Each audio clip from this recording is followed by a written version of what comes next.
Hello, hello. Hey guys. Hello, everybody. Woo! Can you guys see me and hear me? Good morning, good evening. Put a 1 if you can hear and see me. Hello, Tracy, Carrie, Anna, Nabila. Hello. London, everyone's just joining in. I've got my phone here as well, just in case. Welcome. Hello. Some people are just waking up, it is Saturday afternoon. Okay, lots of ones are coming through. Yay, awesome.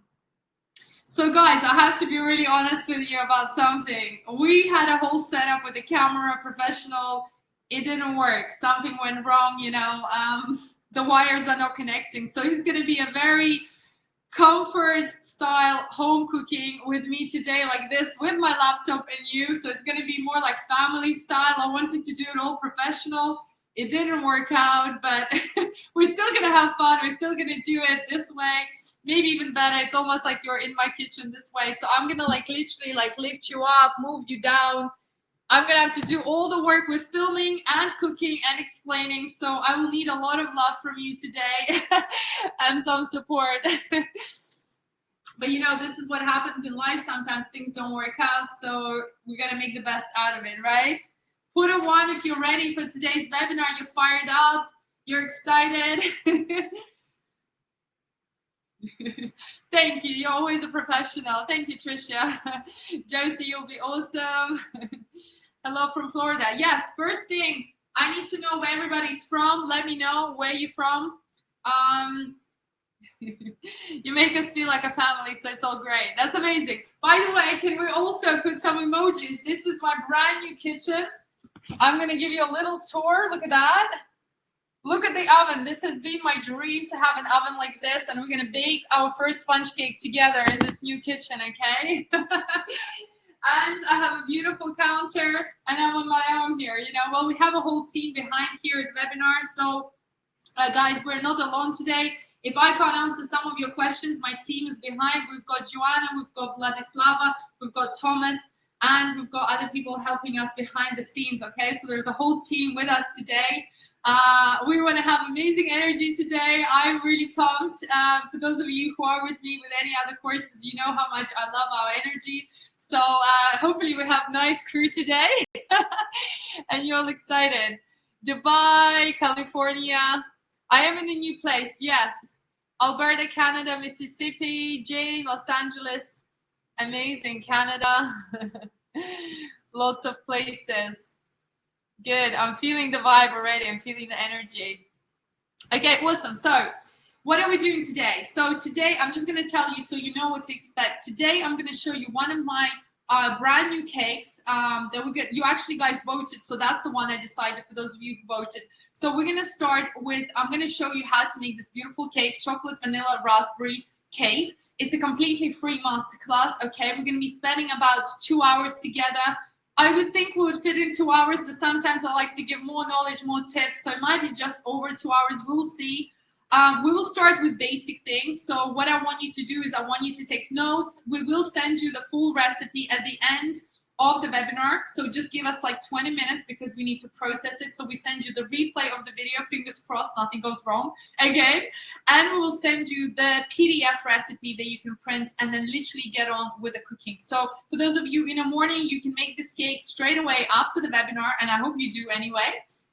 And how the webinar is going to work, we're going to make everything in stages. We're going to start with our vanilla sponge. We're then going to make our confit. We're then going to make our delicious chocolate cream.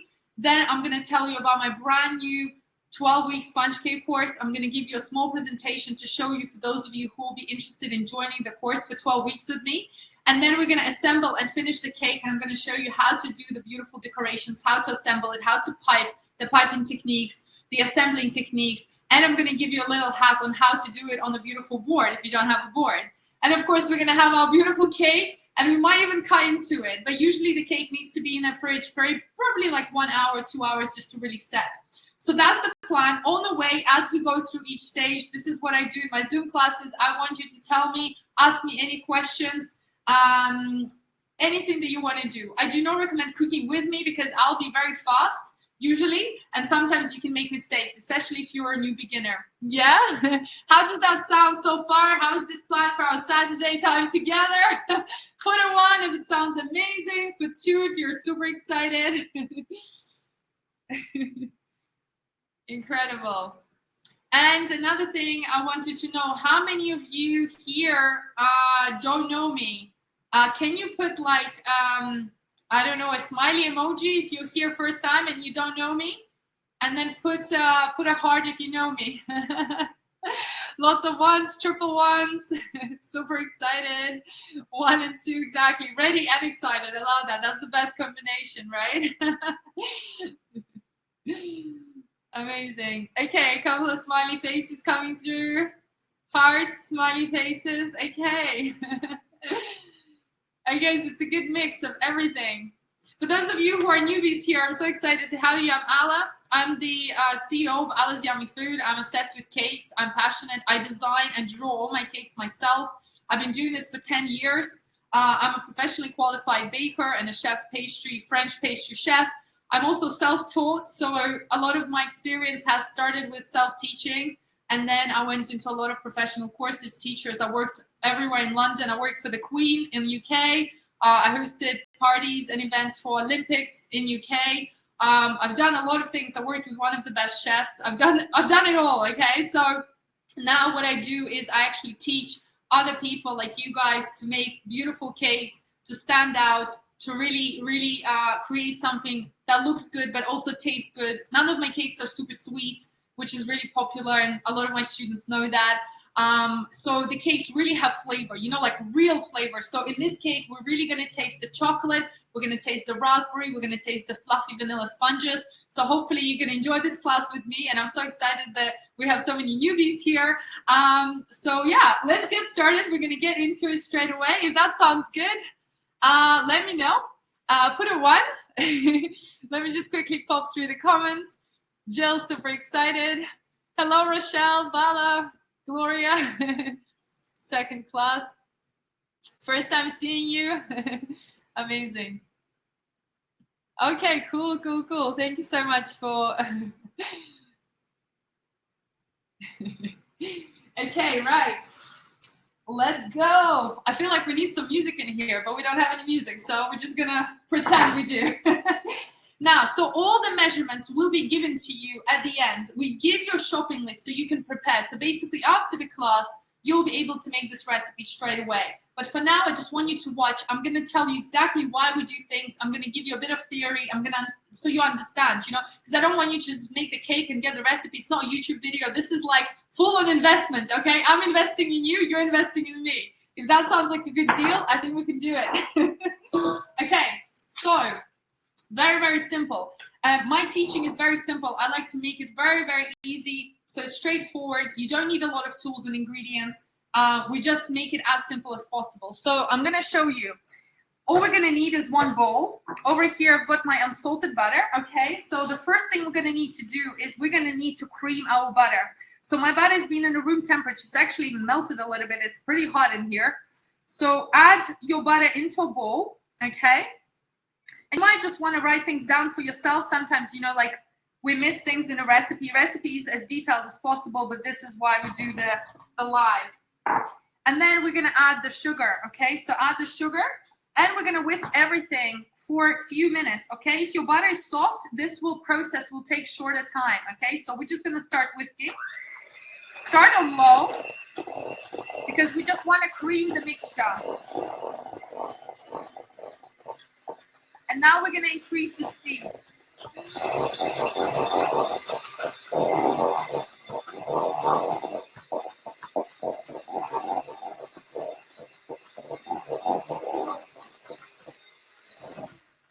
Before we go further, I just realized you need to preheat your oven. So when you do this at home, you're going to preheat your oven, okay, to 180 degrees Celsius, 180 degrees Celsius or 350 Fahrenheit, okay? First time, welcome. Now, guys, who are you baking this cake for? Is it your family? your boyfriend, your girlfriend, your partner, kids, neighbors. Who is going to be the lucky person? Okay, so I'm going to keep whisking. We want to whisk this for a good few minutes on high speed.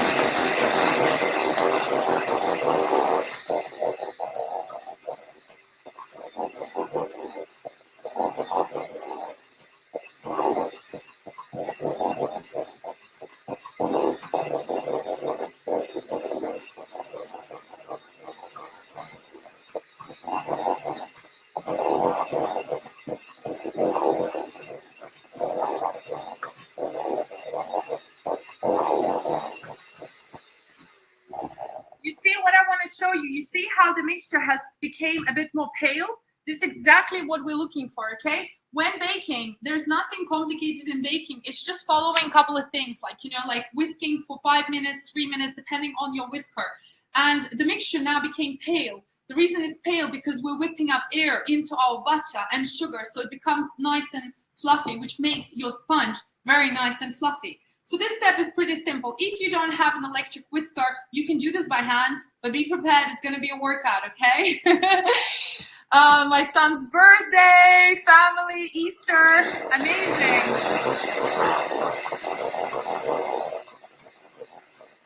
So once your mixture is nice and pale, just like this, you want to take your spatula. You just want to go around the sides. Very, very simple.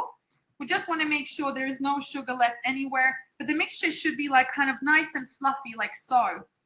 And what we're going to do now in this recipe specifically, because we're baking 4 separate sponges, we're going to add 1 egg at a time. So I've put my eggs into a cup like this. For those of you who are new to me, everything we do is in grams. And I know some of you are from US, you might not be used to grams, but I want to tell you that the best way to make amazing desserts is to actually use a scale. Okay, the scale is it's very cheap. I'm just going to show you. Usually like this, you can get it on Amazon for $10, okay? But honestly, it will be a life changer for you. How many people here use digital scale? Put a 1. And how many don't? Put a 2. So the point is that when you use digital scale, your life becomes easier because you don't need to do extra spoons, cups, and sometimes it's really hard, especially with baking, you know, and if you want to become like a super pro, it's always best to use the scale. Now we're going to add 1 egg at a time.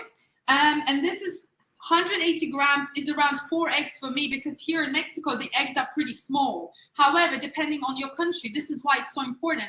You see, like when you read an online recipe, right, and it says 3 eggs, 2 eggs, how do you know how many grams are those eggs that they're using? You have no idea. That's why sometimes if you made a recipe online and it didn't work out, it's not because you're a bad baker. It's because you're not getting the right instructions, okay? I feel it's essential, you know, to have a good teacher, the right recipe, community, and obviously love baking, and you're going to succeed, okay? Anyone could become a pro. And I will share more when I show you the cakes that I made. I mean, it's pretty embarrassing, but I'm going to show you where I started, okay? Because we all start somewhere. Okay, Catherine, I use digital scale since I started baking with you. Yes. Exactly, it ensures consistency. So, another tip is that you need to make sure that all your ingredients are at room temperature. This is a key. Write this down in your notepad. Room temperature ingredients for the sponge cake. Now I'm going to add 1 egg at a time, and I'm going to mix this. So just pour that in. It doesn't have to be precisely, but just so it goes in. As soon as it's mixed, you're going to add the other egg, okay? We don't want to make this process long. Mix it again. Then stop, and we're going to add our last egg. Well, I have actually 2 extra. I forgot that I have 4. Mix it through. Okay. That's it. We don't want to over whisk this step, okay? This is essential. Write this down. All you want to do, you want to whip your butter like we did. Then add your eggs 1 at a time. As soon as they're incorporated like this, we're good. Okay, now I'm just taking my spatula, going around the sides, just to make sure there is no butter or sugar stuck, and just folding this through. Now we're going to set this aside for a moment. Next thing, very, very easy. We have our all dry ingredients in here, okay? You've got your salt, your baking powder, your flour, and your baking soda. All you're going to do, you're just going to mix this together. Now, for your life to become easier, I just put everything in one bowl, and I just mix it like that, okay? Nice and easy. So that's it. The dry ingredients are done. Next, we've got our wet ingredients. This is why it's so easy, okay? All I have here is buttermilk. Now, if you cannot find buttermilk or kefir and buttermilk is pretty much the same thing. Kefir is a very Eastern European thing. For those of you who are new to me, I'm originally from Latvia, which is a small country in Eastern Europe. I actually grew up there half of my life, I would say, well, less than that, up to 14 years. And when I was 14, my parents decided to send me away. I was maybe a little naughty child, but that was not a reason. But they sent me away to England. And I left actually on my own when I was 14. I did go to school and I had a guardian, so it's not like I lived on my own, but kind of I did, and I didn't speak English. So I actually grew up with a lot of Eastern European food, and then I grew up the second part of my life in England. So my story is a bit crazy. I would not recommend moving alone when you're 14. Do not send your kids away. I turned out well, but you know, everything can happen.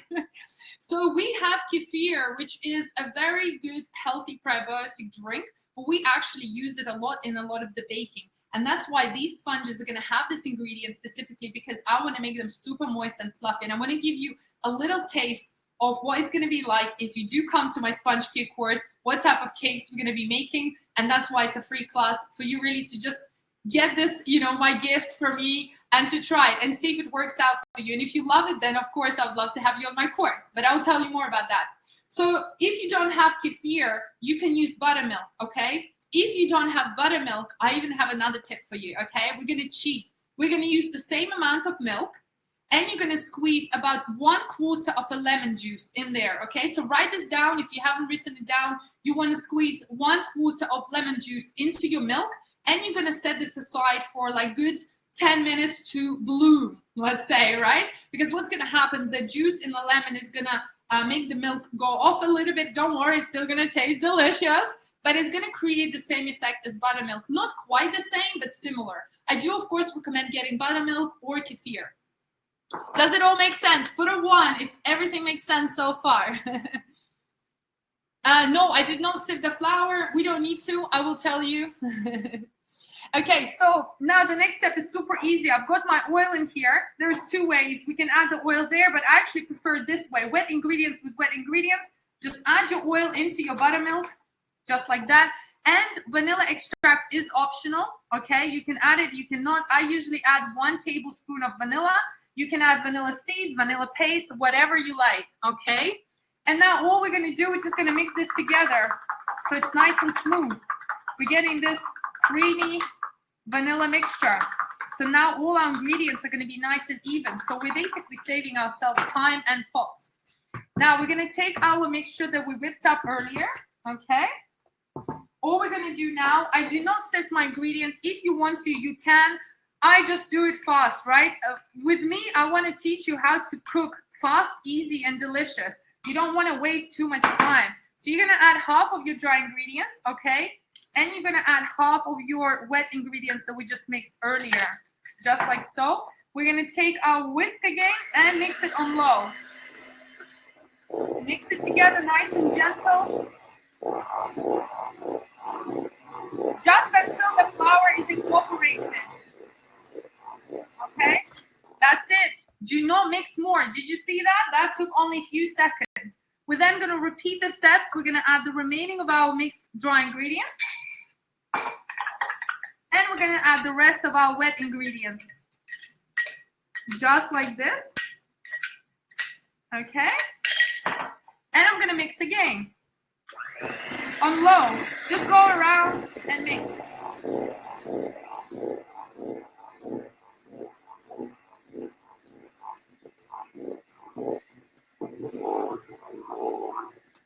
That's it. Once you feel that the mixture is done, more or less, we're going to take it out. I'm going to shake. Do not waste your mixture. Tap it at the back, just like that. Take your spatula. And just now go around the sides. This is important to go around the sides first, then through the middle, collect everything to make sure we didn't lose or not mix something in. You can go with your spatula. If you have any lumps or anything at this stage, take a normal whisk and just break it down. but the mixture should be very nice and fluffy and creamy. So all I'm doing here, just making it sure that it's fully no lumps here, okay? There we go. Look how smooth and can you guys see this? Yeah, because I'm lowering the camera again. Usually I have someone filming me, but hey, we do everything. It's okay. Okay, so the mixture is pouring, but it's not pouring. You see, when I pour it down, it stays. That means you did it well. So that's your. If you want to take a picture or you want to write this down, I'm gonna hold the screen. So you see like how the dough is staying on top. That means we did it well. So my team is going to answer some of your questions in case I can't. So I'll try and pop in, obviously. Now, this mixture makes 4 sponges. I'm going to give you a couple of tips and tricks what else you can do with this recipe. So write this down. So now this is a vanilla batter. Let's say you wanted to make something else. Let's say you want to add an essence in there. Write these down. You can add your lemon essence. You can add orange essence. You can add almond essence. So if you wanted to make it more almondy flavor, you can even add a shot of espresso. If you decided to make this coffee and raspberry cake, you could add a little shot of espresso, about 20 grams, probably 20 to 30 grams, I would say, no more, and mix it through, and it will have that nice coffee flavor. It's not going to be super strong, but it will have that tang in there. So that's what you can do with the batter, okay? Now, does that make sense? Yeah? Put in one if everything makes sense. So I know I can see you. Okay. Now, the next thing I'm doing is I'm transferring my mixture into a jug. Now, I use jugs a lot because it's just super easy. A lot of the times we waste time mixing things in big bowls, but in a jug, you can whip your egg whites, you can do your yolks, anything like that. Super, super easy. And the reason why we need a scale as well, so we can measure how many grams did we make. Sometimes the mixture will be more, sometimes less. Don't worry about it. This is why if you want to make the perfect sponges, we do want to measure it. So all I'm doing here, I'm also going to show you how to use the scale so you guys can see. I put a jug on a scale. I put on 0. And units is on grams. So that's it. All you do, you just add your mixture into a jug or a bowl or whatever else you're using. And it's going to tell me how many grams I have of my dough mixture. Okay. Absolutely gorgeous. Beautiful. Fantastic. Now, actually, I didn't ask you in the beginning, but how many of you are beginner bakers? Put a 1 if you've never baked before. Put a 2 if you've baked before. Put a 3 if you're like advanced baker. Put a 4 if you already sell your cakes. And you're like here, you're like, yeah, I'm going to learn no stuff. So, the jug, you see now I've got 1,044 grams. So roughly now we divide this by 2. Whatever number you get here, you divide it by 2. Because we're going to be using 2 sponges per tray to bake. Wow, where's my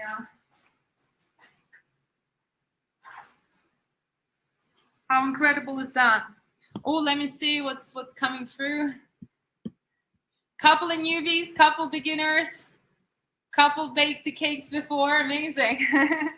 Okay, so that means around 520 grams per tray. So now all we're going to do, super easy, especially if you don't have any tools at home or rings, okay? I've lined here my baking tray with parchment paper. So all I'm going to do, I'm now going to pour my mixture. We're going to have 2 sponges. So the easiest way to do it is just to pour it right in the middle, just like that, okay? And then do the second one, just roughly so it's the same. I put it back on the scale to make sure, you know, I'm not using more. So I want to use 520 grams roughly. There we have it. A bit more. Oh, a bit too much now.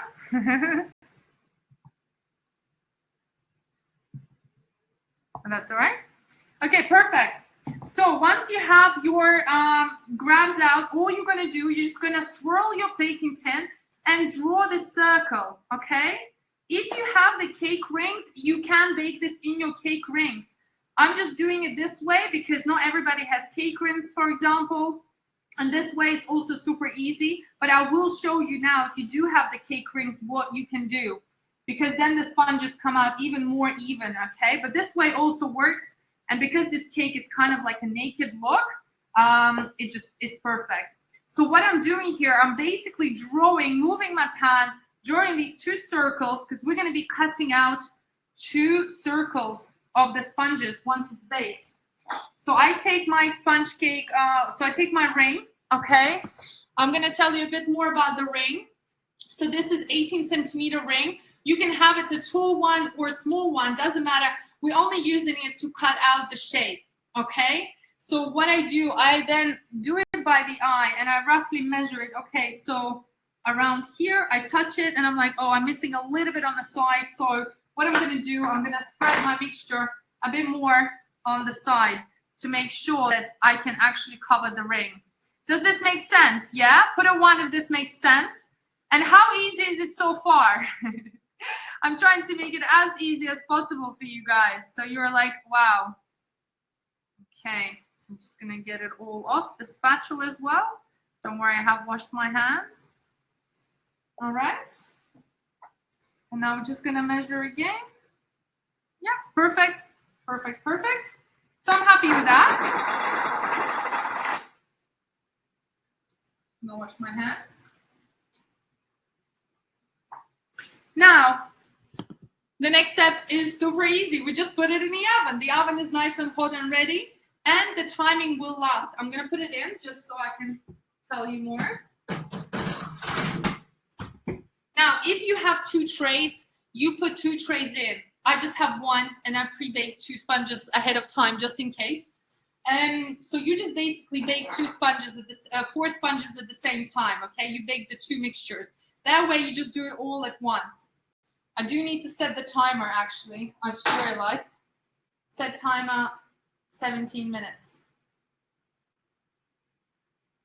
So, the cake time baking really depends on your oven. So usually it can take from 15 to 20 minutes, sometimes 25, but it really depends on your oven. Make sure you don't overcook it. You want to have nice golden vanilla sponges so they're not overcooked, not overbaked, okay? So for me, ideally, it's like about 17 minutes. I did test it with 15. I just needed to touch more. Now, for those of you who want to bake it in the rings, you will need 4 rings like this. If you are in one of my courses, because that's for those of you who don't know, I have several courses running throughout the year. So we have mousse cake, sponge cake, cheesecake, and professional French pastry, like bakes, croissants, all of that. That's in autumn.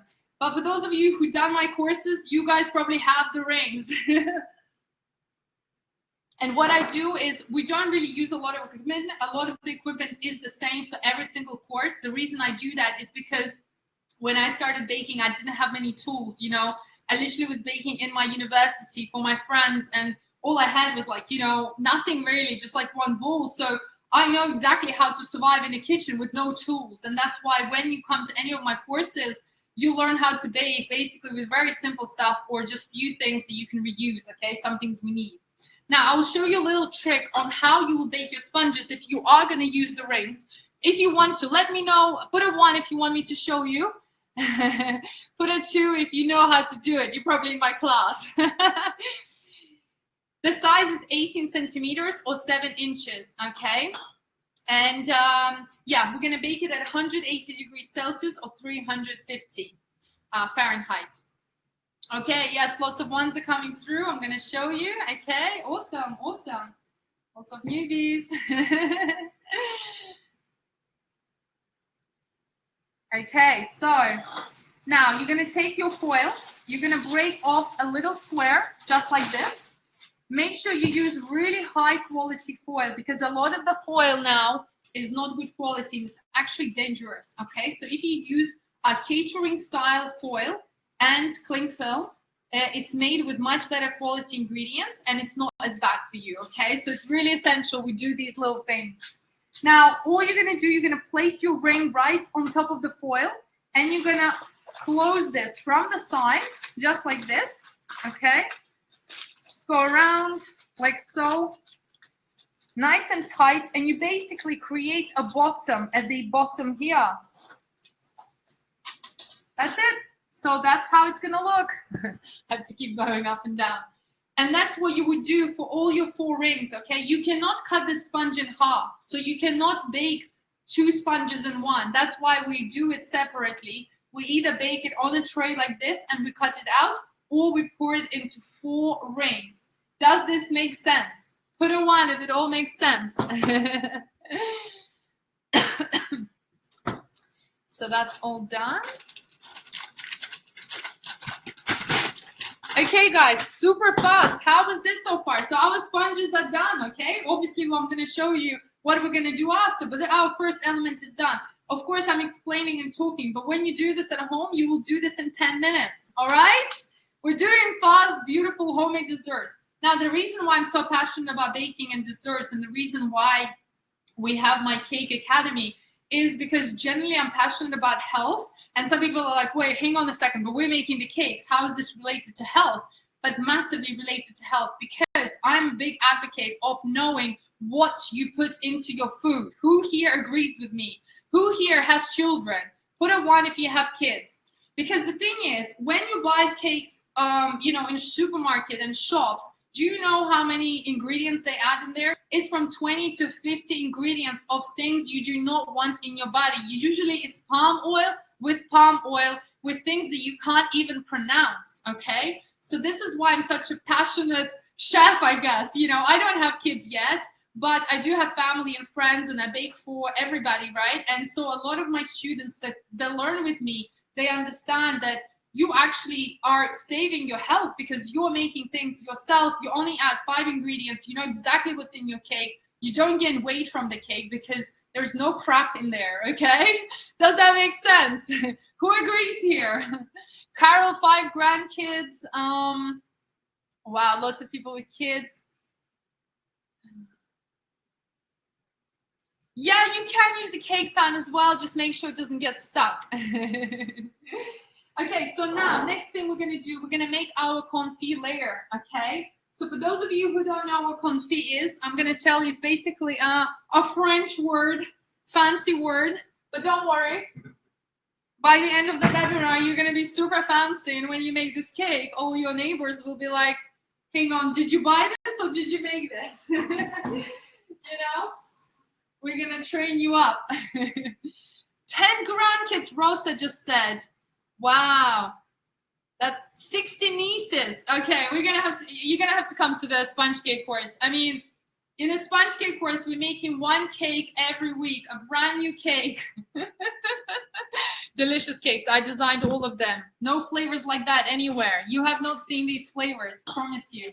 I might even have some students here who done the sponge cake course. If you have, say hello, say hi. Okay. So let's get started. We're on time. Next step.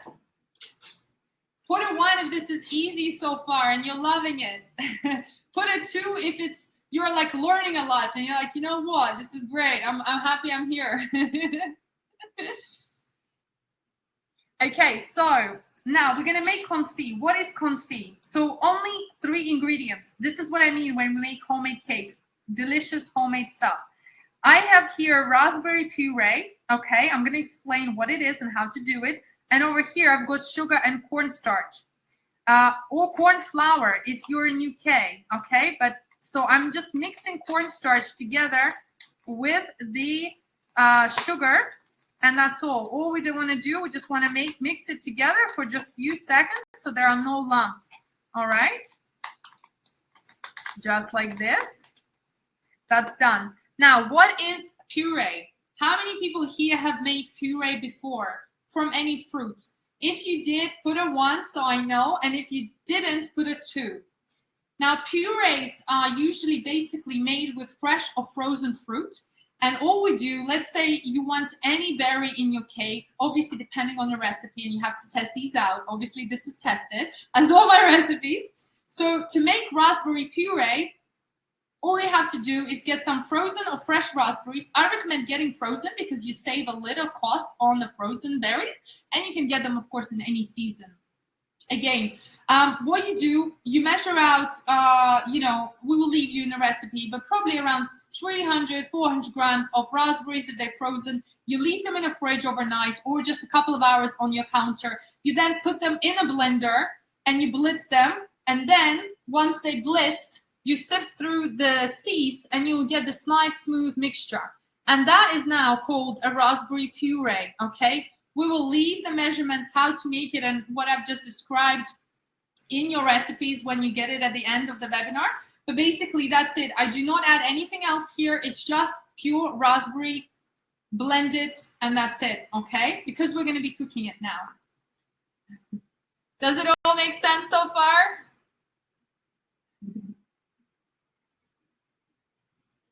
Okay, so now all we're doing now, take a pot, add your raspberry puree in a pot,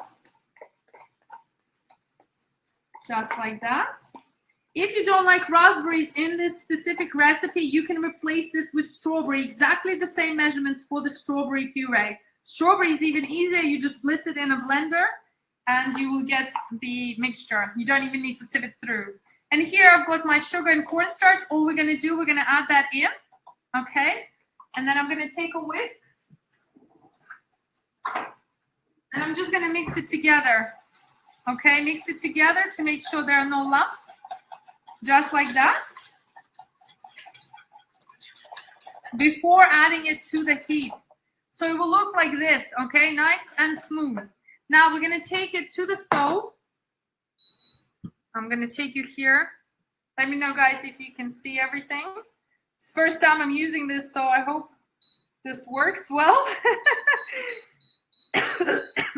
Now I'm gonna add medium heat. If you have a gas oven, it's gonna warm up faster.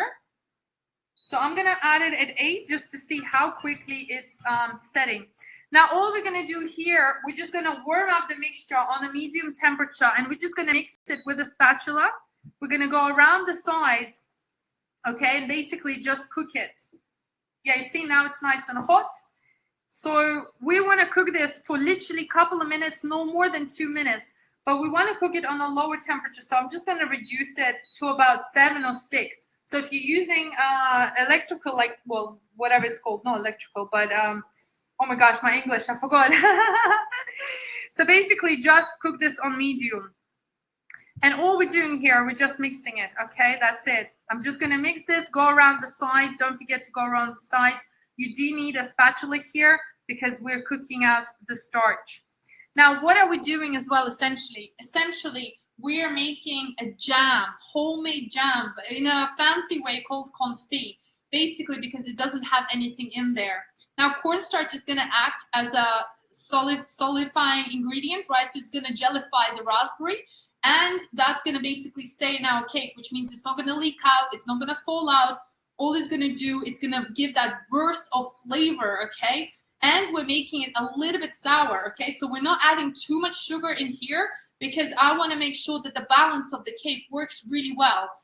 All my cakes have balance, okay? I design them, I draw them out, I plan them, of course, I test them. And so usually what we have, let's say if we have a sponge and a cream, we want to have that tartness in there. So when you bite into it, you're like, I can really feel that raspberry. And I can feel that chocolate cream, and it's not overpowering with sugar, you know? Yeah, infrared stoves. Thank you, Sharon. Yes. It's fine. You know what? It works. Let's see. Bala, we will send you all the ingredients as soon as after the webinar, so you'll be able to make it. So now what we're doing here, we just want to solidify the mixture. So you want to cook this for a couple of minutes, like I said, around 2 minutes. The mixture is going to thicken up, but as it cools down, it's going to thicken up even more. So we don't also want to overcook this. Otherwise, it will become too hard and it will be hard to pipe it, you know? Does that make sense? Is it really dark? Oh, it's fine. Can you see me? I'm just going to show you the mixture. So you will see how thick I'm going to get it.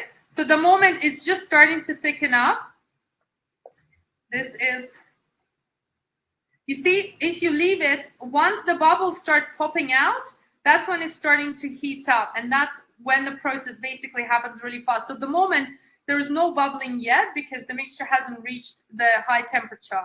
So I'm just still mixing it through.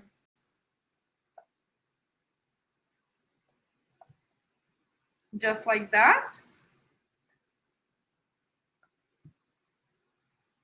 Yeah, good question. Sometimes recipe asks for pectin, sometimes for cornstarch.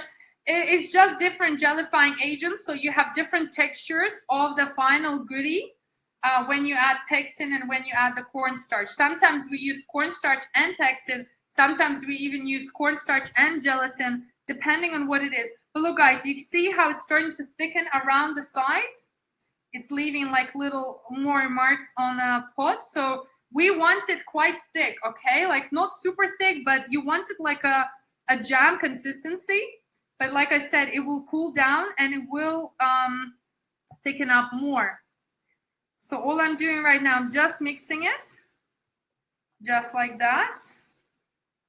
Oh my gosh, I can smell the sponges in the background. They smell amazing. Vanilla.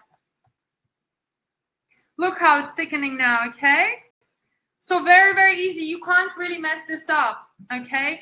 The reason why also people love my courses is because I give you recipes that's really hard to mess them up, okay? We're basically making really high-end quality, cakes with simple ways and simple ingredients. Look at this. You see how much it has thickened up? And even the color's gone a bit more red. And you see how thick it is on my spatula now. Can you put a 1 if that makes sense and you know what you're looking for now? So I'm going to stop cooking now. I'm very happy with this consistency. So it's become like a thicker jam. It's still liquid, you see, when it falls, but it stays on the spatula a lot more. Okay, and that's what you're looking for. Now, don't forget, this is also going to cool down and set a bit more. Okay, lots of ones coming through easy. Good, good, good. Now, I do recommend using a piping bag. So you can use any piping bag and transfer your mixture into the piping bag. You can leave it in a bowl. So ideally, not to overcook this. We don't want to keep this in a pan. We want to transfer it just to save time here. And for you guys, I don't like move it to one bowl to another bowl. Why waste time? So we're just going to add the piping bag, and I'm going to show you a little trick that I do.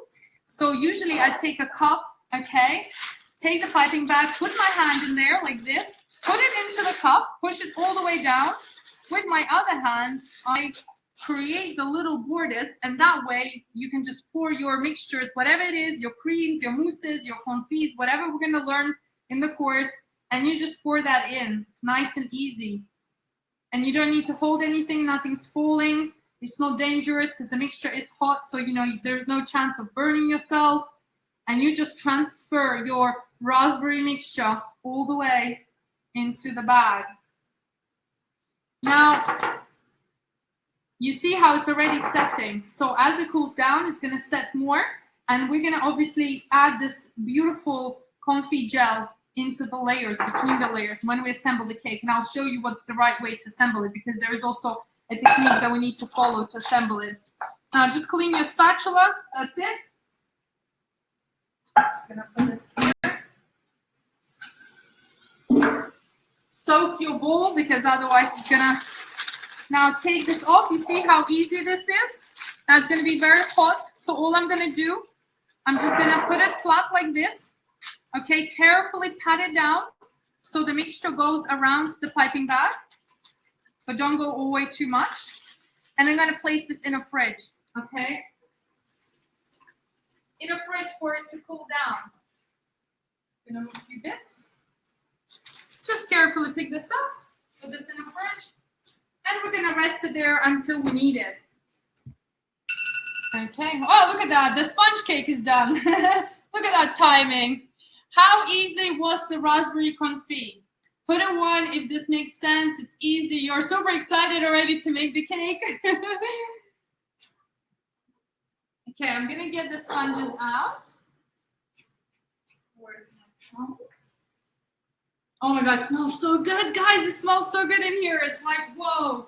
It's like homemade. Oh, I even cooked it for a bit longer than usual, but that's okay. There we have it. Ooh. Okay, I'm gonna show you. Lots of ones coming through, really easy. Yes, girls, guys as well. Now, all I'm gonna do, I'm just gonna transfer it like this. So drop it down, okay? There is your first 2 sponges. You're gonna take your ring straight away, okay? And we're gonna cut out 2 rings. Make sure it's enough space. So all I'm doing, I'm just measuring, pushing it down, and then moving it up and down, just like that, okay? You're gonna do the same here. Okay, just move it like this, and there we have it. Beautiful. Now, as I promised you, forgot to mention this, I'm going to show you a cake bowl recipe as an extra bonus from all the cake that we have left over. Now, of course, you can just eat this, and look at this. Look how fluffy this is. Super fluffy, crispy on the outside, absolutely amazing. If you have kids or a husband or a wife that's hungry, they're really going to love you. Oh my God. Wow. Crispy, fluffy, soft, really nice flavor. Like I said, not too sweet, absolutely incredible. So now we have 2 beautiful sponges, okay? I'm gonna set these aside to cool down.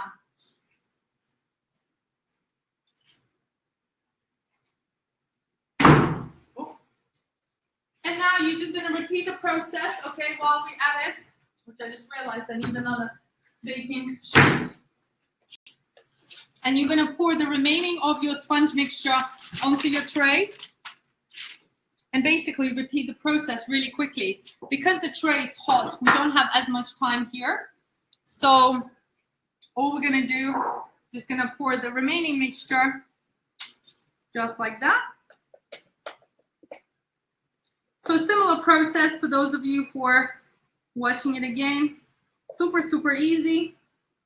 Try and keep the thickness the same as much as you can. But don't worry if your sponges might be a little bit higher or a little bit lower on one side than the other side. Like, it's not end of the world. And who cares? It's going to be delicious, right? At the end of the day, you're learning, especially if you're here first time. So all I'm doing now, I'm just spreading the same way as last time. Really, really quickly into the areas. Just like that. Absolutely gorgeous. Just quick measurement, maybe a bit more into the sides. And you see, when you do your sponge cake mixture correctly, it's not gonna ooze out or anything. It's not gonna fall, it's just gonna stay as it is. So that's it. Now I'm gonna put this back in the oven for another 17 minutes. While we do our cream. There we have it. And as you know, whenever, if you're new to me, I always do everything live with you here. Set timer 17 minutes. Try not to eat all of these. Remind you to make them some cake bowls.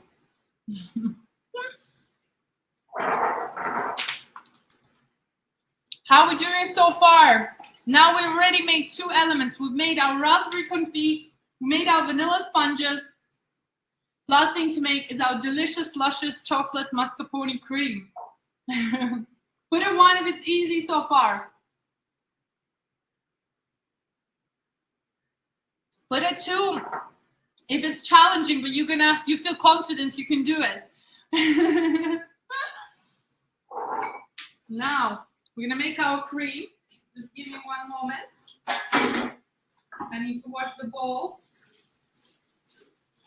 I only have 1 bowl in this kitchen.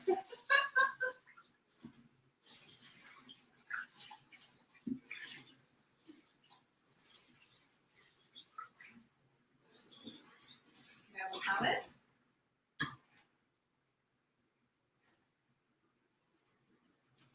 Lots of ones. We put the cake right in the middle rack, okay? So middle rack. Always we use the middle because it's the best. especially if your oven is, you know, old or new. If it's new, you wouldn't usually have an issue, but sometimes, you know, if it's an old one, you might have it. Now my bowl is nice and clean. I'm gonna give you a little tip now how to use your bowl and make the cream so the bowl doesn't move around. So we're gonna take a towel, okay? Take your towel from your oven, fold it in half and half again, and you're gonna put it onto your tray, onto your counter, and you're gonna put your bowl on top. So when I went to culinary school, this is a tip that they always use, because now your bowl is nice and safe. It doesn't move, you know, because if we're doing this, like, it can move and make noise. Here, now it's nice and quiet. It's not making any noise, and it's just super easy.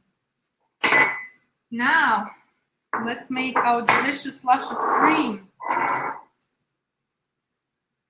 So, now all the cream ingredients should be in a room temperature apart from your double or heavy cream. Now, my double and heavy cream is in the fridge, nice and cold. That is rule number one. Write this down. Your cream should always be in the fridge, okay? Never have cream in the room temperature. Hi, Juan. Hello, hello.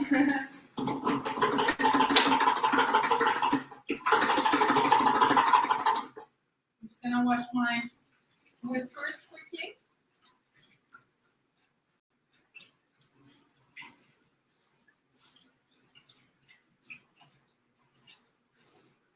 Okay.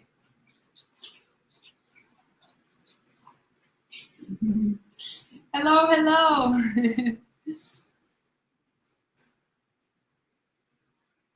Okay.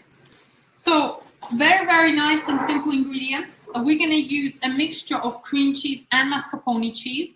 Has everybody used mascarpone cheese before? Because I know sometimes people haven't used it or never heard of it. You can find it in any store. And we use a mixture because mascarpone cheese is not as sweet and it's not as sour. So it actually balances out the flavor of our cream. And it's really essential we use it, okay? It makes it more creamy. And if you've ever tried Italian desserts as well, you know you love it, okay? So we have dark chocolate over here. You can't see because it's dark. But there you go, okay? So I'm using Lindt 90%. You can use up to 70%. I would not recommend using lower than 70% dark chocolate because you're not going to get that dark chocolate, or even not even dark. You're not going to get the chocolate flavor in a cream.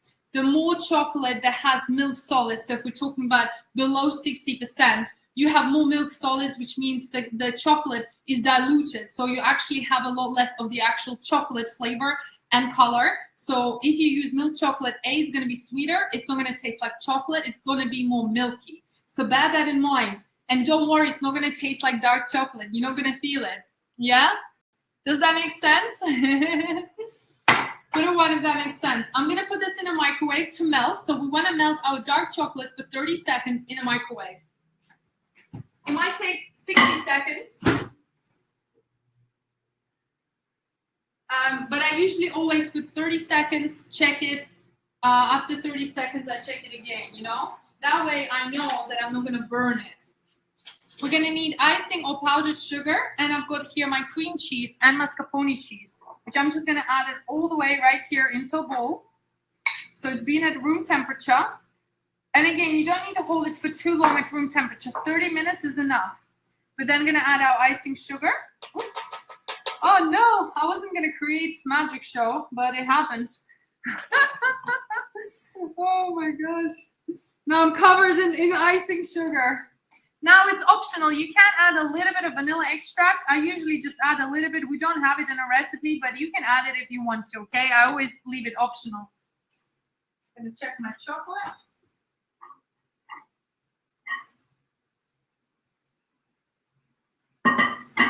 Yeah, my chocolate's not melted just yet. I'm going to put it on 30 seconds. That's fine.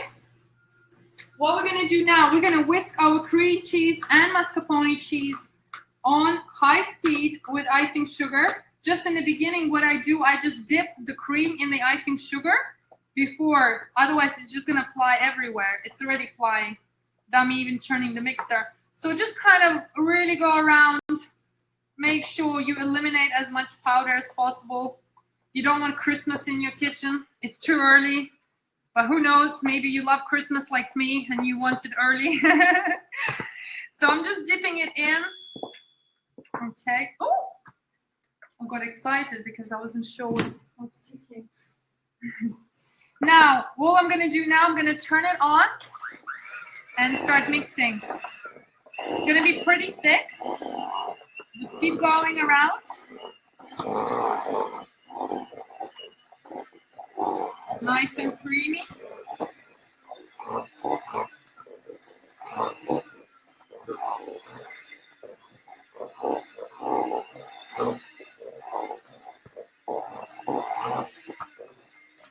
Look, now it's nice and soft because my cream cheese was at room temperature. All right, so it's whipped up really quickly in just a couple of minutes. Well, seconds even, not even minutes. Now I'm going to check on my chocolate. Okay, lovely. So my chocolate has been in a microwave, I don't think you will see, for 60 seconds. I'm using a towel, you see, because my cup is actually a bit hot. And all I'm going to do, I'm just going to mix this. So some chocolate, you see, hasn't fully melted, but that's okay. You can just keep mixing it in the cup and it will melt it. So just mix this through until, if it doesn't still melt, you can pop it back in the oven for another, 5-10 seconds. Sometimes it depends, right? This is a new microwave as well, so who knows? I meant microwave, not the oven.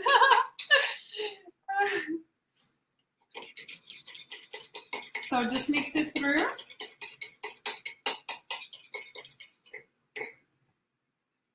What time is it? Yeah, so our sponge is nearly done. Look how easy this is. Sponges are done.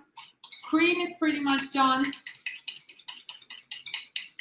I'm super excited to tell you about the sponge cake course and what we're going to learn.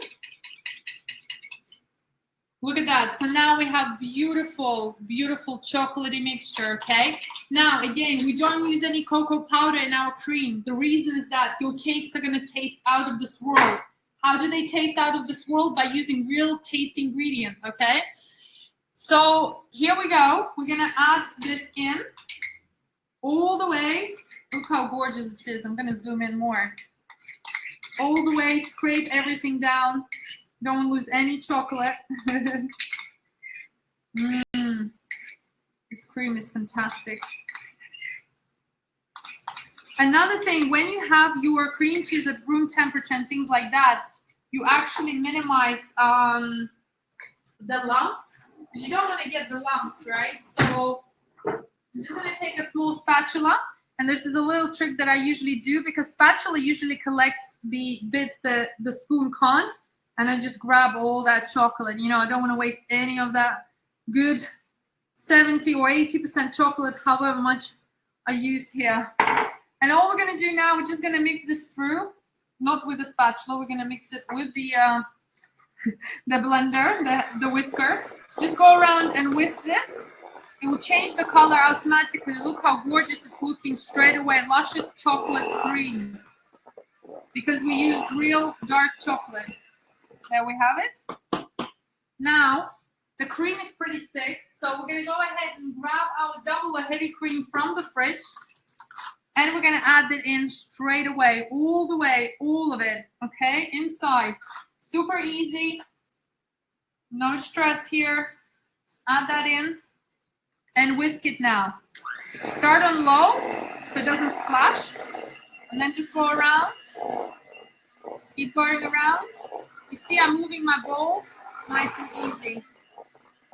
Mix this through.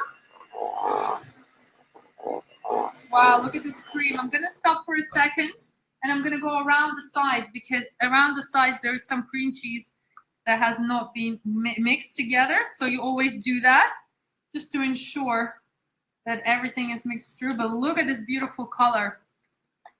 Wow, and the shininess of this cream. As soon as you add the cream, it changes. Wow. Oh, it smells so good, guys. Now I'm going to give it a next whisk one more time.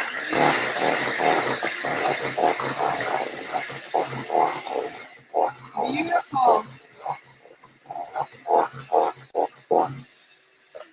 That's it. You don't want to waste this anymore. Look how gorgeous the consistency is. I'm going to take a spoon and show you. So I'm just going to take these off, shake it. Just like that. Shake it off. You can lick it if you want to. I won't tell anybody. If you have kids and they're like, I don't know if you guys have this. My grandma actually raised me. I have a story where, and she used to have her own bakery shop. And every time I used to, come over to hers or, spend time with her, she would bake so much. And she would always give me things to lick. And these are actually my fondest memories. When I was younger and even when I was older, actually, my granny raised me after my mom passed away. And then, I just, got myself into baking because that's how I kind of felt I could, disconnect and really not stress out and get into, the baking and then process. And my granny was a big part of it, because she was like a babushka, big babushka, and she was baking a lot. And honestly, she fed me so much. When you can't even eat anymore and they're just like, well, why? You haven't eaten anything. I was like, I'm stuffed. Anyone here has still, I guess a lot of you have grandkids, so they probably love you guys, right? You're making a huge difference in their life. I always remember my granny. Unfortunately, I lost her to cancer. This was 7 or 8 years ago. And we were battling for 2 years, but sadly, she passed away. But I still just have, all the good memories, and I feel her with me, and I'm sure she'll be very proud of seeing what I do right now, because back then I didn't do any of this yet. I was just starting. So yeah, so if you have grandkids or you have kids, trust me, these are the best things that you can give them: memories, emotions, if you bake together, if you make cakes for them. That's why actually a lot of my students are moms that are at home. They have happy husbands, happy kids, happy grandchildren, everything. So guys, look at the luscious cream. So look at this consistency. See, I'm trying to bring it as close as I can. You see it's shiny, it's beautiful, and it's absolutely gorgeous like that. So what are we going to do now? We're going to transfer this into a piping bag. And now to make your cake, which we're going to assemble in a sec after the presentation, I'm using this piping nozzle. This is a large plain nozzle, okay? I don't know the exact size. It's 1 centimeter. Someone from my team can probably message you in inches. But it says 18 mm. So if anyone is really proper and wants to do exactly the one I have, it's 18 mm. But you can use any large piping tip, like anyone, okay? And we're gonna put it in a large piping bag, okay? So just put that in. Remember the trick that I already taught you? We put the piping nozzle straight into the bag and then over the cup. And then we're gonna transfer the cream in here. I've made a mess in my kitchen, but that's okay. I'm gonna clean up in a second. So because I don't have a large piping bag, usually you would wanna have a super large one. So just shake it and you can add a bit more. So I'm gonna have to re-add because I don't have enough space in here. But that's all right, it's not. Oh, also another thing, we do wanna save a little bit, completely forgot. I'm just gonna put this away. I want to save a little bit of the cream for our cake bowls. So I would say maybe leave 2-3 tablespoons. Well, 2 probably is enough, if anything. We'll see. For the cake bowls, that will be an extra thing. Oh, maybe my cream will fit in. It'll be tight. It'll be tight in here. So I might just leave it because I don't want it blowing up. Okay. So now my piping bag is done. You see it's nice and full with cream like this. We're going to cut off the nozzle just to let some air out. Okay, and then you push your nozzle. So you should have it like this. And when you press on the cream, you see it's coming out. But we're not using it just yet. We're going to fold it through. And I'm going to set this aside for a moment. I might just put it in the fridge actually for a moment. Because I'm going to explain. Not put too much. You don't want it to explode. Oh my God, the chocolate cream is to die for. Oh, just to show you, this is our raspberry confit layer. Okay, now it's been cooling down, so now I can just squish it into one nice sort of piping bag like this. Okay, I'm gonna put this back in the fridge because it's still warm. So we need time to cool down. Okay, how are we feeling so far? So far, we've made our sponges, we made the cream, we've made the raspberry confit. We've pretty much made every single element now. How are we feeling?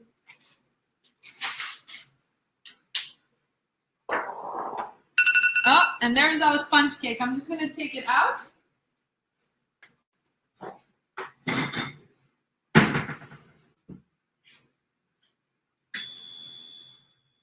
Okay. There it is. Just gonna do the same thing as before. Cut the circles out. Okay. Just like that. Nice and easy. Okay. Come off easy. Take off the excess sponge. Place it into the bowl. And we're going to set the bowl aside. This is all the leftovers for now. And the sponges are going to be put away to cool down as well, so that we can focus.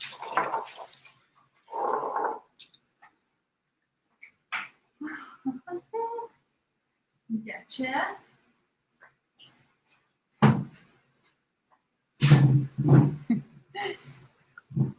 Okay. Okay, how are you doing, my lovelies? Are you enjoying the class? Yes, Denise enjoying the class. Looks so easy. Yes, Candice, I hope I can make mine that fast. You will, trust me, you will. This is why when you're seeing it, you know, if you're visually seeing it, it's super easy. And I'm explaining it, you know, obviously, so I'm taking more time. If you do it at home, you will have the replay as well of the video.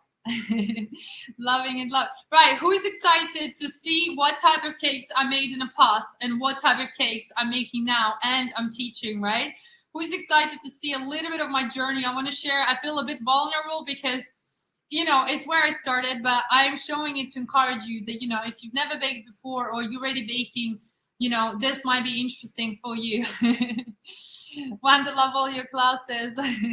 Awesome, awesome, amazing. Okay, so, right, let me just start the presentation. Okay, I'm gonna be here, so you still see me. Okay, so basically, this is my signature course. It's a 12-week sponge cake course where we learn how to make 12 beautiful, stunning cakes, which were the most bestsellers when I used to sell cakes in London. So I was just telling my girls in my masterclass for my mousse cake course today that I was known in London for, you know, my cakes, the best. And my customers still message me now. They're like, Ala, when do you ever come back to London? Could you please make me cake? Like, I don't do that anymore. So you can really stand out and become the best in your industry. Now, for those of you who don't know me, I've introduced myself a little bit right before, but I have been featured on BBC, on The Telegraph, on Food Insider, Tastemade, all of these things because I've been creating random crazy recipe ideas like lava cakes and different flavors, things that don't exist. And so I've just dedicated my whole life, you know, in the last 10 years to designing cakes, teaching people, encouraging them, working on their mindset as well as the cakes and helping people to really overcome anxiety and stress that I personally have experienced. And that's why I feel, you know, I combine all of these things together. So what I want to do, I want you to put the numbers if you ever felt like any of these emotions that I have listed here, you know, fear of baking, okay, anxiety baking about making a mistake. If you felt any of this, put a yes. Fear of cake not turning out well, feeling overwhelmed by the recipe or the process, right?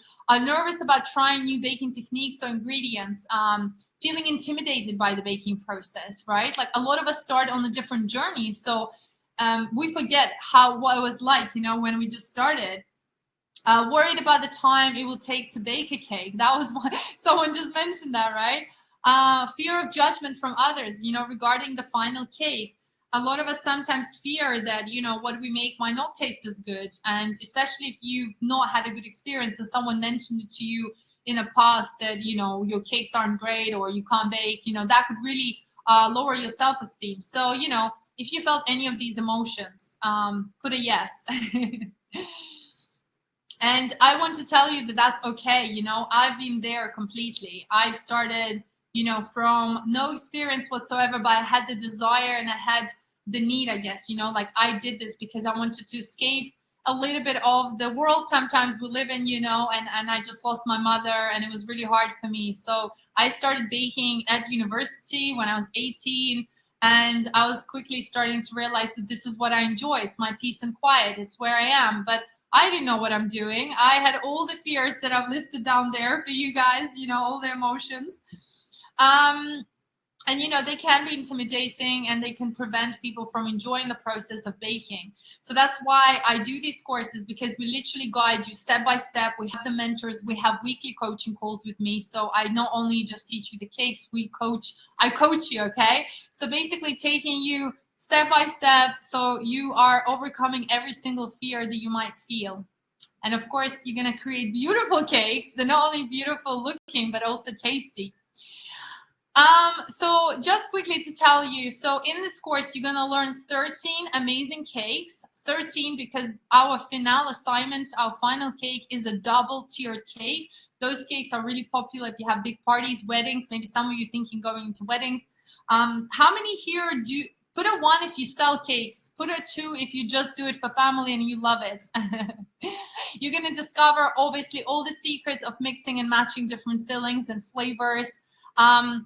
You're going to create your own masterpieces. So the end of the course, like I always aim for my students to feel so confident that they can actually mix and match different fillings, create their own cakes, because you're going to learn so much. You're going to learn all the bases, all the things, all the fillings, all the creams, all the different sponges, and then potentially create your own cake flavors, okay? And you can start selling these cakes from $100 to $400 depending on the size and the cake you're making. Okay, lots of 1s and 2s. Again, we're gonna teach you all the techniques, decorations, and how to layer the cakes. We're gonna turn your passion into baking, especially if you're looking this into as a business. And of course, treat your family to beautiful and delicious desserts. Okay, so I'm gonna share now with you the cakes that I used to make. I need you all to put like some hearts, some heart emojis, because this is really embarrassing. But I think I'm gonna have to show you, okay? Are we ready? So these are the cakes that I made when I started. And I'm not saying that they're bad cakes or anything like that. We'll start somewhere. But this is the type of stuff I made. And I was actually really proud of myself. I used to work, this was when I used to work in the office for private office filming. It was like all the, what's called like superstars, but back then I didn't bake. I was just cooking food. But I started baking and I was like, these are pretty good pieces. So this is where I started, okay? And it took me a long time to get to where I am because, like I was testing, experimenting. I didn't know where to go. So my journey was like up and down, right? What I'm giving you is a massive shortcut. You don't need to spend 10 years creating cakes like this. You're literally going to create it within like first few weeks. And this is the type of cakes me and my students make now. Very beautiful, very professional. All the skills, how to do it, okay? So a big difference, right? Thank you for all the hearts. I can see your comments here. Actually, I'm going to put my phone here so I can see your comments as well. Thank you for all the love. Okay, so next, who is this course for? Okay, because a lot of the people always ask me like, is this course for me? So this course is for beginners who want to gradually master the basic skills of making desserts, starting with simple cakes and then working up to multi-layered cakes, okay? This course is also suitable for those who already bake and are aspiring bakers that want to turn their passion maybe into a successful business, or potentially want to learn new, like cakes and all of these things, right? So all of these kind of things.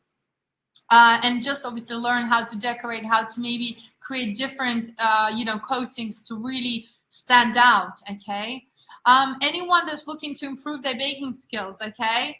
And of course, the last one is everyone who wants to surprise their loved ones and cook for their family, for their partner, for their kids, for their grandkids. A lot of the times when I have my courses, a lot of the kids get involved with their mom or dad in the process. Sometimes the husbands get involved. It's really funny because it's such a bonding activity. And when you commit to a course, right, when you commit to 3 months with me, not only you improve your skills, but you also bring your whole family together. It almost becomes your Saturday or Sunday ritual where you sit down, you have cake together, because we're losing that connection as humans, right? Everyone's on their phone, everyone's online. So with these stuff, I always feel that I'm not only teaching people how to make cakes, I'm literally bringing families closer together, which is so, so important, I feel now, especially with where things are going. Does it make sense, guys? Put a 1 if it all makes sense so far.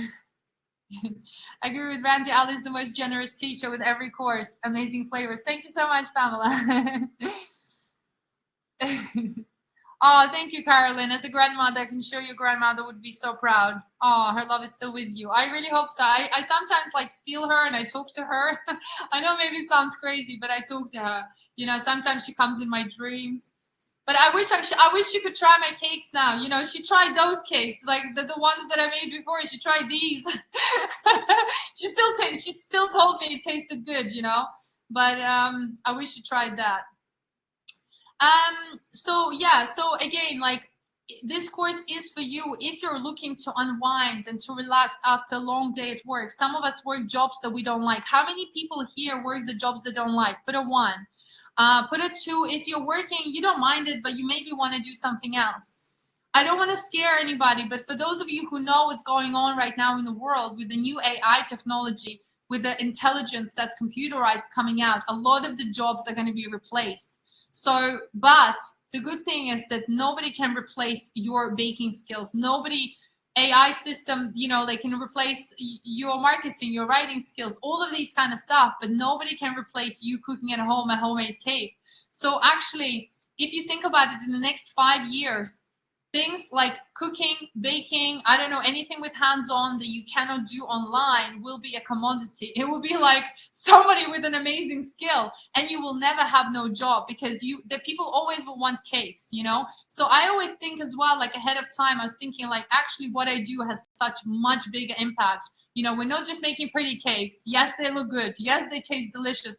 Yes, your family's happy. But if something happens and somebody loses a job, or we get replaced by the robot, you have the skills to still sell something and make money. Does that make sense? Anyone is on the same page? Put a 1. Does that make sense what I'm saying? And remember one thing, there is somebody's birthday every day somewhere in the world, okay? So another thing, this is more personal to me. If you're feeling anxious and uncertain, okay, about baking, if you have anxiety, you don't need to share with me if you don't want to, it's personal. I talk about it because it helped me. But I have anxiety, and sometimes it comes, sometimes it goes. But I've noticed every time I bake, and there is actually scientific proof behind it, is that when you bake, you relax your neurons in your brain, right? It's therapeutical. You measure the ingredients, you mix the flour, you mix the sugar, sometimes you get in with your hands, you measure things. It actually calms you down. So it really, really helps with anxiety and people that are depressed or stressed. If you have teenagers that are struggling, anything like that, if you can actually get them involved, trust me, it really, really helps, because it's almost like you get away from your head, you're present moment, you're in a present moment, right? You enjoy making that cake. And then you enjoy eating it because you're like, wow, holy cow, I've made this, right? So it's like 2 win-win-win situation. Exactly. Every day is someone's birthday. And again, another thing as well, to get out of that comfort zone, overcome your fears and beliefs. We have so many beliefs given by society, by our parents, by news, by everything, Sometimes we might feel like we're not good enough to bake, or we can't start a business, or we can't do this. But a lot of it is just in your head. And this is what I do in my courses. I always teach you a little bit about mindset and try and inspire you as much as I can, that you can achieve anything in this life. You just need to have that desire, that fire, and anyone can do anything, okay? And I stand by it because I've come through so many difficult and challenging situations, and I'm here right now with you, and I'm still grateful and present, and I feel this is what's the most important thing, you know, because we all have challenging stories in life and things happen to us. And so like, how do we use now the tools that we have to make the best out of this life, you know? So again, it's the meditational state. So now I'm going to show you the cakes we're going to learn to make. Okay, so I'm going to try and be quick. In our first week, we're going to learn how to make triple chocolate vanilla cake. Say yes if you want to know what cakes you will make in the course. You're amazing, Ala. Thank you so much. Susan, it's a double-edged sword. I love to eat and bake. It's fine, Susan. Just give it away. Eat a little slice, you know. Tammy, when we reject ourselves, yes, I agree. Exactly. So in week 1, we're going to learn triple chocolate vanilla cake. So we're going to learn how to make fluffy chocolate sponges. We're going to learn how to make crunchy layer, sugar syrup, milk and dark chocolate ganaches, white chocolate cream, dark chocolate ganache frosting, and white chocolate drips. So there's a lot of different techniques and recipes I'm going to give you in each week. And that is the beautiful cake we're going to learn to make. Remember the cakes, because I'm going to ask you at the end which one sounds the most delicious. Week 2, we're going to learn pistachio and cranberry cake. Remember I told you I love pistachio sponges. We're going to make our homemade pistachio paste, pistachio crunch, cranberry compote, which is like a fancy French word, pistachio cream, and pistachio frosting. Absolutely gorgeous cake. Very, very amazing for those who love pistachios. In week 3, we're going to make another one of my favorites and one of my best sellers. It's a coffee and toffee pecan cake. A lot of people love coffee cakes, so it's kind of like, who here? I remember someone said here, like, we need a coffee cake. Oh no, that was in my mousse cake. Yeah, so this is like for coffee people, but it's not overpowering. So it's not so strong. So even people who don't like coffee love this cake. Trust me, even kids love this cake. And I was asking, like, can kids eat these? Someone was asking me, like, well, technically, yeah, there's not that much coffee. But we're going to make coffee sponges, pecan crunch, coffee syrup, coffee chocolate cream, toffee caramel, chocolate caramel frosting, and dark chocolate drips. Absolutely incredible. Oh my gosh, the next week 4, we're making another of my favorites. It's a blueberry lemon yogurt cake. It's absolutely incredible. We're going to make blueberry sponges with yogurt and blueberry pieces. So if you like blueberry muffins, blueberry anything, and you've been to my mousse cake course, you know the blueberry desserts are out of this world. We're going to learn how to make homemade lemon curd. You will never buy it again, trust me. I'll give you super easy recipes. Blueberry ganache, blueberry confit, lemon cream, and blueberry cream cheese frosting. So this is actually naturally colored blueberry, especially if we use wild blueberries. Absolutely beautiful. Yes, kids really love this cake because it's like so colorful, you know, and it's different colors. Now in week 5, we're going to learn how to make strawberry, vanilla, and chocolate cake. So this one is really popular for Valentine's Day. Kids absolutely love this flavor for some reason. I guess it's like strawberry and vanilla. I love this one as well. It was really popular in the course. So vanilla sponges, whipped chocolate ganache, which is very different, strawberry cream, vanilla syrup, strawberry confit, white chocolate ganache, and red chocolate drips. If you see that every cake has different skills and techniques, because my goal was to make sure that you learn everything.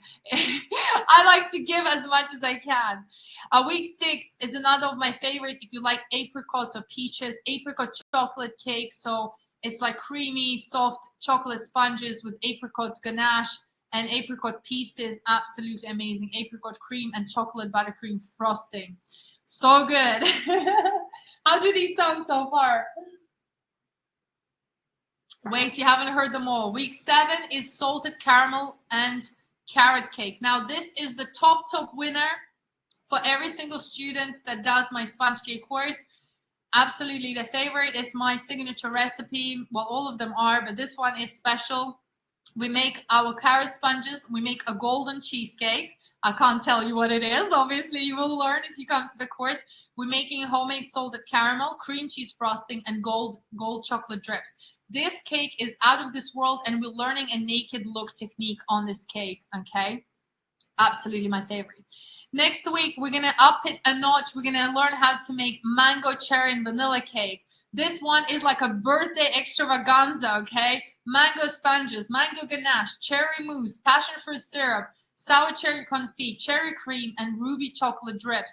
And I show you the technique how to dip it and to make it into sprinkles. Okay, so you will learn all types of decorations, techniques, all sorts. Okay, this cake is very popular. It's a big one. It's very soft. It's like melts in your mouth, and it's celebratory. Okay, yes, mouth watering.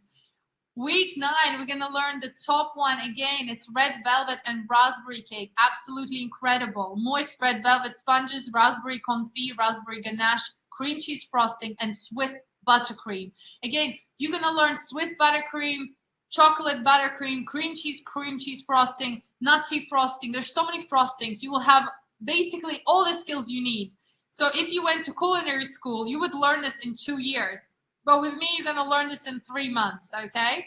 And we're going to do different piping techniques and have an ombre technique. So if you've seen this cake, I don't know if it's maybe small, but it's an ombre technique.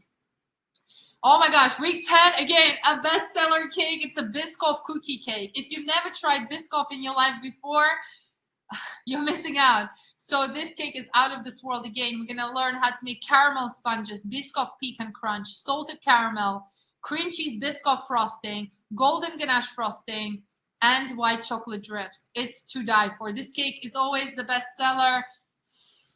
It speaks for itself. Now, week 11, we're nearly there. Okay, how exciting is this, right? Week 11, poppy seed and blackcurrant passion fruit cake.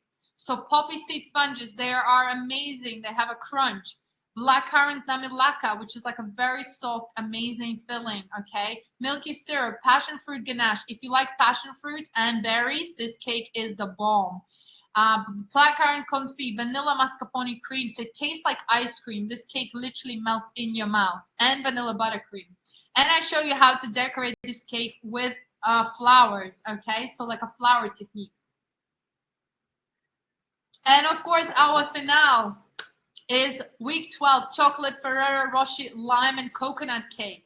So it's a double tiered cake. We're going to make 2 cakes separate, and then I'm going to show you how to assemble, how to stack it, how to transfer these type of cakes. They are grand. You can usually, if you do weddings or big birthday, these type of cakes can be sold, you know, from $350 to $600-700 per cake, because they are big, they're heavy. People pay a lot of money for a big celebration. They don't, you know, so a lot of the times when students come to my course, they sell only a few cakes to make their money back on the course. So it's definitely really, really worth the investment. Even if you don't sell it and you're making it for yourself, it's still, trust me, emotionally, it's a huge investment in you, and you're going to have so much fun, right? How beautiful does it look? So yeah, I forgot to mention, it's a chocolate hazelnut cake. So if you like Nutella, that cake is like that. You know, it's got the hazelnut caramel, the jar ganache, the frosting, and then we have a really fresh lime and coconut passion fruit cake on top. Forgot to mention it. I got too excited. So different techniques you will learn, okay? So you can read it here. Now I'm going to ask you a question. What cake out of all the cakes sounds like the one for you? Which cake would be like, yes, that one's definitely for me. I would love to make it. Denise, I'm in awe. Randy, week 12 was amazing. Yes. Mango, cherry, and vanilla. Carrot, salted caramel, red velvet. All of the cakes sound fantastic, but I'm drawn to the pistachio, carrot. Sorry, but all of them, red velvet. It's hard to choose. Trust me. And the funny thing is what happens in my courses as well, the students, they like, you know, we start with week 1, and everyone's like, yeah, I really like that cake. It's my favorite. Then the week 2 comes. They're like, no, you know what? This is my favorite. And that happens every week. So like by the end of the course, they're like, okay, every cake was my favorite, but you will always have your top 3. So amazing. Coffee, pistachios, poppy seed sounds interesting. Yes. Now, another thing we do, so with our full package, right, you get a full certification and further support. So what does that mean? So once you do the course, you make 1 cake a week, you get actually a digital certificate sent to you. You can print that out. You can have it as your achievement, skills that you invested in yourself proudly. You've done the course. You can have it if you're having a business. So then you can show people, you know, what you do. And it's a really good credibility to have. Now I'm just going to show you a couple of success stories from my students. We have Laura, we have Vita, Rachel. Just look at these stunning cakes. A lot of them first timers. These are their last assignments. Look at that cake in the middle, right? Like absolutely stunning, absolutely gorgeous. And we have lots of reviews. You can also be our next success story. You know, a lot of my students, I'm very proud of them. We have a support group afterwards. You join our cake club where we will help you out no matter what, okay? So whatever questions you might have about cakes in the future, it's always there for you. And the thing is, for me, what's important, you know, is that I always try and teach you the best because I want you to succeed. And that's why I still do the live coaching in every single course that we run. And that is a 3 months commitment for me as well. So if you imagine, you know, I'm busy with all the projects, but I still commit to you guys for 3 months. So I never leave you. My team doesn't leave you. We literally take you from 0 to 100, okay? Holding your hand. But not only, that's not everything, okay? For those of you, how many of you are thinking like, this sounds good, I'm really curious now, I want to join the course? I've prepared something amazing for you with my team. We haven't actually done this before. We've prepared a lot of bonuses. Usually we include 1 or 2 bonuses, but this time for the sponge cake course, we actually included a lot more bonuses, which I'm going to tell you quickly. So you get 1 year business course bonus worth $997 with Jason. Jason is my really good colleague. He does the marketing, okay? And he prepared 6 business modules, okay? How to start the business, how to do it, especially if you're considering, especially with the times coming up. You might not want to sell the cakes now, but you might want to sell in a year. You might enjoy it so much, you'll be like, you know what? I want to make a couple of $1,000s a month. Why not? I want to start selling cakes. Bonus 2 is you're going to get 3 months of my Easter course, which is worth $297. So you will actually get access for 3 months to all my sweet and savory Easter recipes. Okay, so you will get access to everything. And you can, you know, Easter is just around the corner. So if you needed some ideas, even after Easter, you will have it all there as well, which is incredible. And all the recipes are super unique as well. A lot of them are actually from my grandma babushka because, you know, it's kind of like more on the Baltic side. And next bonus, which we never added before, it's going to be a small cooking private session with me. It is limited to only 20 people. So we will do it. So whoever gets the course first, you will be automatically entered into those 20 people. And so we're going to be making a chocolate Eskimo cake, which is a custard chocolate layered cake. And it's going to be a private cooking class with me on Zoom with just a small group of those 20 people. Okay. So that's an extra bonus. Another bonus is a 30-minute consultation with me. Again, that is also limited, okay? So only for the first 10 people because I only have one of me. And this will be a 30-minute consultation with you. So we can talk about anything. Maybe potentially you want to improve a skill, you want to improve something. I will give you my time and we will discuss whatever your needs are. I'll try and help you as much as I can. Maybe you want to start a business. Maybe you want to open a coffee shop. Maybe you just want to start baking on the side. Maybe you just want to chat, okay, and discuss your future. I'm here. Basically, it's a free coaching. So many comments. Love the Easter course. Love the decorations course. Love the business course. Is great. Love it, guys. Thank you so much.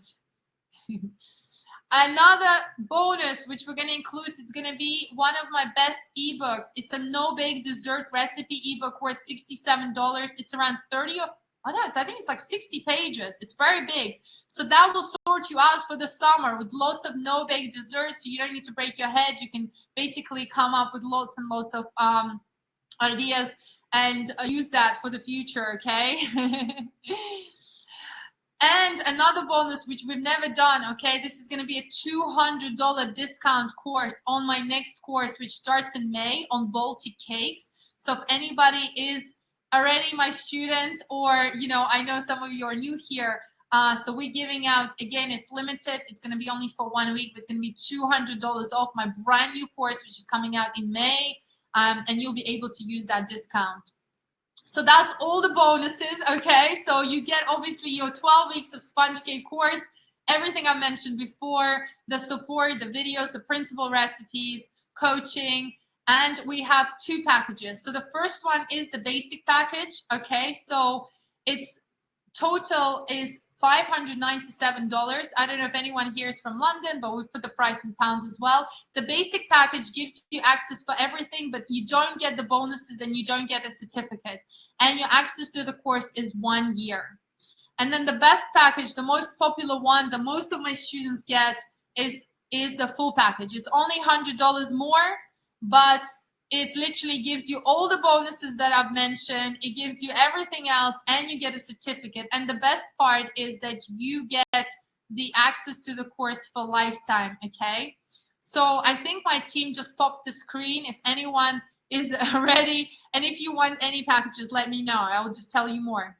Last package as well. Again, it's a VIP package. I will quickly mention it. I can only take 4 people. VIP package means you get everything plus one-to-one with me for 3 months. So I'll be personally checking your homeworks. We'll be talking on WhatsApp or Telegram in any of the chat groups. You can message me anytime.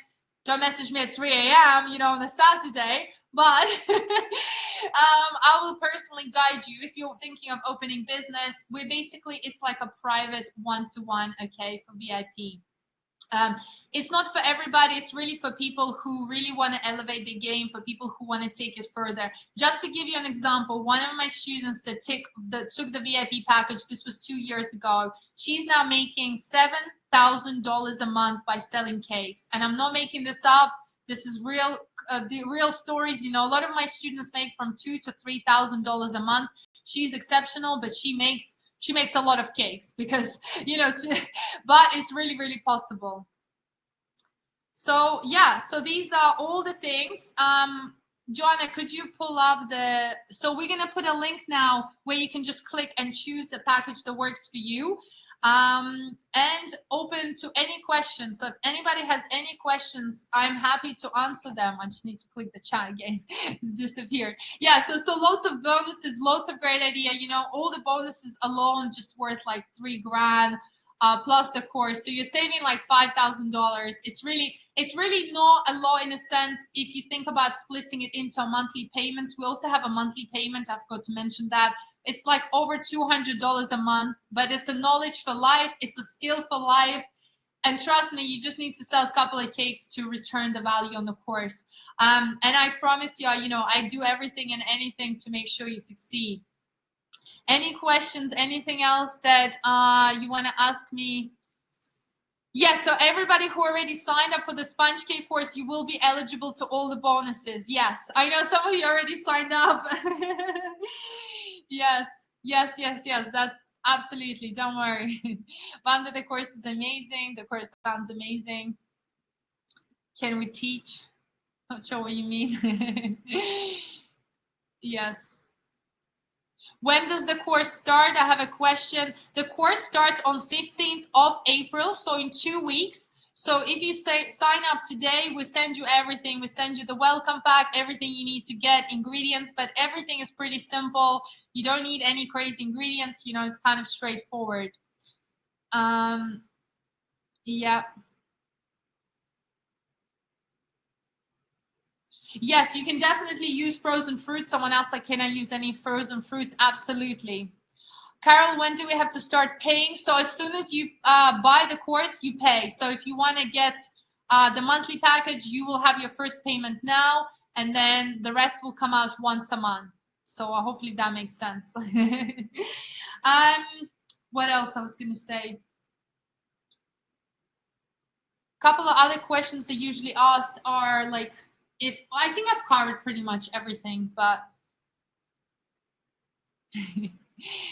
and also what we're going to do right now, as you know, I've emailed all of you that we're doing a competition, okay? So what we're going to do, we're going to pick 2 winners now to win free Easter course and a sponge cake course. For those of you who follow the rules and tag people in the comments, okay? So I'm going to open my Instagram. And we're going to pick 1 winner. And if you have any questions, people will obviously answer that as well. Nancy, can we get individual cake courses, particularly ones that we like from the 12-week course? I'm not sure. Individual courses, I have individual cakes in Cake Club. You can definitely get those, but all the cakes that are in the course are exclusive to that course. So you cannot buy these cakes separately. It's in a course. What are the times of the classes? So the classes are pre-recorded. They open in your account once a week, so you can learn from any time, at any point, from any device in your own time, okay? So that means there is no stress, but we do have the live coaching every week, usually on Saturday mornings, but that can change, okay, depending on the time. Sam, wish I had the money. I love this opportunity. Sam, if you want this opportunity, you always find ways, okay? So I have invested so much money into my personal development. And a lot of the times as humans, you know, we don't invest in ourselves. We spend money on things we don't need. You know, like you go out for dinner, that's $50 there. You go out for lunch, that's another 30. Before you know it, you've spent $200 in a week. Here, you're investing in yourself, right? How many of you invest in yourself? I'm just actually curious. Put a 1 if you know, like invest in yourself. Like it doesn't have to be obviously cake courses, but I just mean anything, right? The more you invest, the better you become, the more opportunities open up to you. So definitely. Okay, I'm going to pick a winner now. What I'm going to do, I'm going to go under the video. I don't have anyone to tell me stop, so I'm just going to join. What I'm going to do, I'm going to start scrolling down. Let me see. So just to show you, this is the video. I told you to comment and tag people, okay? And what I'm going to do, I'm going to open it up. And I'm going to start scrolling. I'm just going to open all the comments. And Joanna is going to write word stop. And when she says stops, I'm going to stop. And I'm going to show you, we're going to see who is the winner. So good luck to everybody. To win, you have to be on this call as well, on this webinar. Okay, we're going to start. Okay. I'm going to go up and down so it's fair. Johnny, shoot. Johnny, you have to type stop so that I can. Okay, stop. Okay. Patsy Pastries. Okay, so she tagged 3 people. Patsy Pastries, are you here? This is the account, Patsy Pastries. So that's our first winner. Congratulations. Please email us. Message me on the Instagram. And now we're going to pick a winner for the Easter course. Good luck, everybody. Joanna, if you tell me stop. Wait, I'm going to.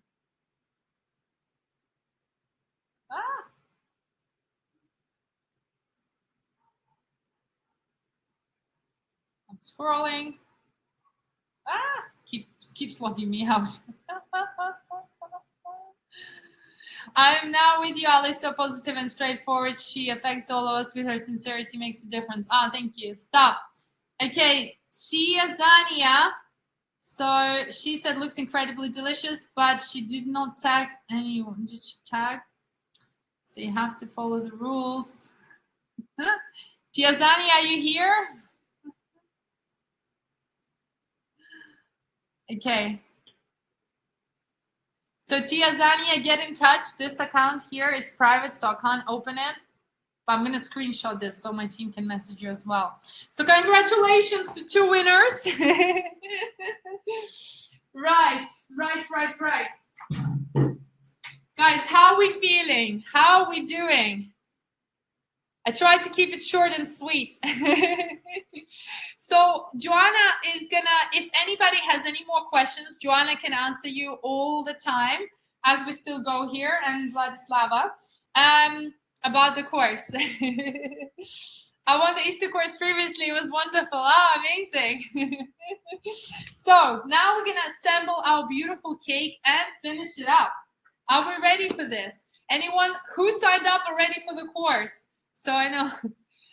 How often do you do the 12-week course? So the course, actually, it's a good question. The course only runs once a year. So I don't do this course until next year.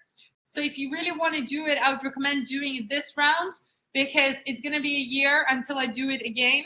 And sometimes we change the days, so times, pricing can change, things can change. So these offers that are today with all the bonuses and everything is valid right now, okay? So it's always better, it's like I always say, like, when you take opportunities, they come. Opportunities always come, they come and go, okay? Okay, so what we're gonna do now, we're gonna finish assembling our beautiful cake. I'm gonna get everything out of the fridge. So you should have 3 elements. You should have your chocolate cream, your raspberry confit, your sponges, which have cooled down already. And I'm going to show you a trick right now how to assemble the cake on a board, okay? So right now here, I have this board. And what we're going to do, we're going to make it a pretty board. So it's like a hat, okay? There we go. So all I'm doing, I'm putting the foil around. And then I'm basically covering the board like this from all the sides. This is just a normal chopping board. And now it creates a beautiful cake stand, okay, just like this. So we're going to assemble the cake on here. You can assemble the cake on a plate, wherever you want to, anything like this, okay?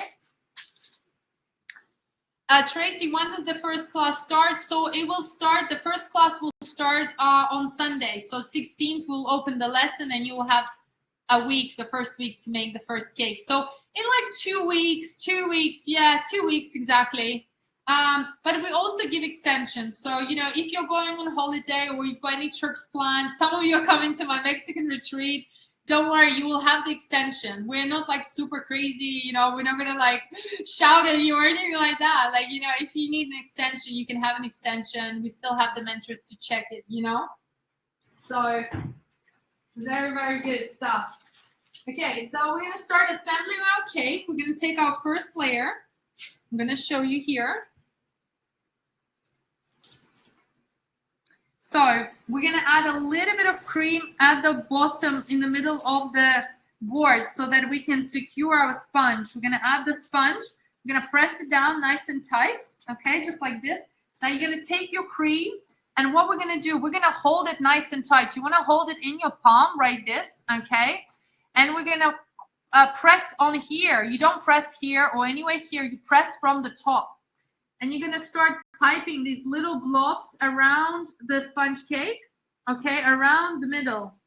So you start with the sides, and then basically you just press and hold, press and lift, okay? That's the only easy way to do it. And then you're gonna go around the middle of the cake and do the same. Now we've got enough cream to cover 4 sponges, so be quite generous, but make sure you've got enough. Okay, so now once you've done that, super easy. So it should look like this. Can you see, guys? Yeah, beautiful. It looks so pretty already. I just love this design. It looks so cool. We're then gonna take our raspberry confit that we made, cut a little bit off, so there's a little insertion. And what you're gonna do, you're gonna put the confit right in between the holes, okay? Like this, you go around, and it's almost like a zigzag, because this is what's gonna create a beautiful pattern when you cut the cake. Now, what I usually do, I actually go outside of the cream too, because I wanna show everybody what this cake has, because remember, it's a layered cake. So all I do, I just kind of like go like that and push down the confit on the sides, you see? That way, people will see what's popping in that cake, and they'll be curious, be like, oh my God, it looks like nice, beautiful jam. So that's how it looks, okay? Look at that, okay? So we put it in between the cream, okay? Hi, my daughter is Varnika, and 9 years old, and she's taking more notes than I am. You see, she might be a professional baker. Before you know it, kids these days are super fast.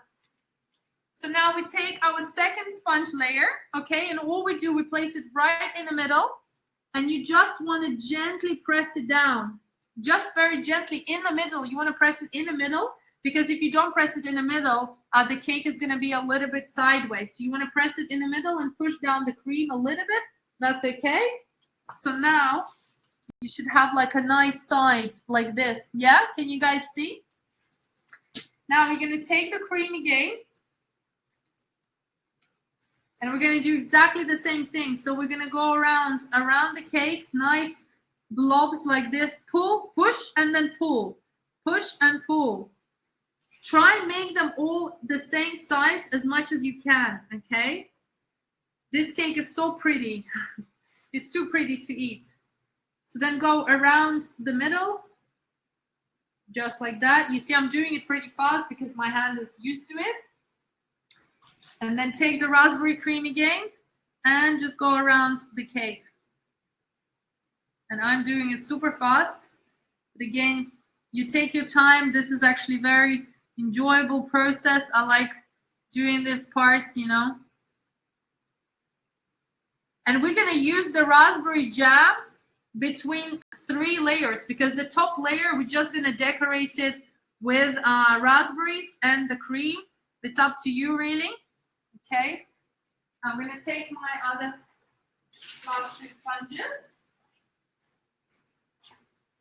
How gorgeous is it looking so far? Put a heart if you like it. If it's beautiful. Taking our next layer, adding it on top. Okay, and just pressing it again on the cake through the middle. You guys can see. Just like that. And you see, because everything is done properly, everything is staying, nothing is leaking, the cream is good, the jam is good. What I'm going to do, I'm going to add more of my cream because my piping bag is finishing. So scrape down, if you had a small piping bag like I do, you need to re-add the cream. Just like this. So I'm going to scrape all the sides.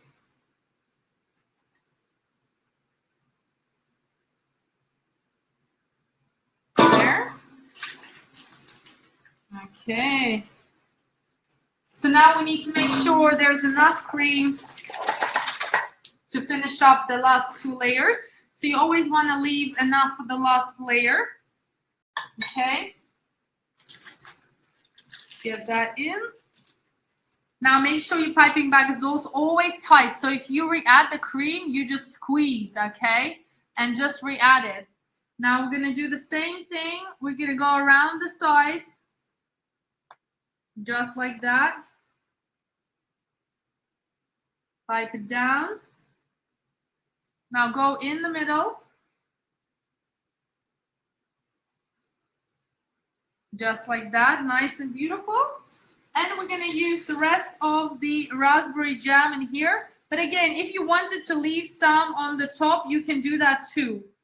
I just prefer to have only 3 layers, and then I'll put the fresh raspberries on top. But I just add these little inserts like this. And so to make it look very, very appetizing. I'm having a cake party later today. So all my friends are coming, excited for this cake. I hope you're having a party as well. You're going to make this beautiful cake. There we have it. Gorgeous. So squeeze all your raspberry. So it's enough for 3 layers. If you wanted to obviously make more, you can, you know, just add 1/4. Now we're going to add our final sponge cake layer. Absolutely gorgeous. Right on top. So now our cake is super tall.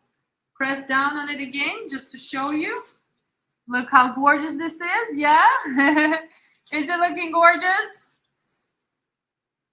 Put a 1.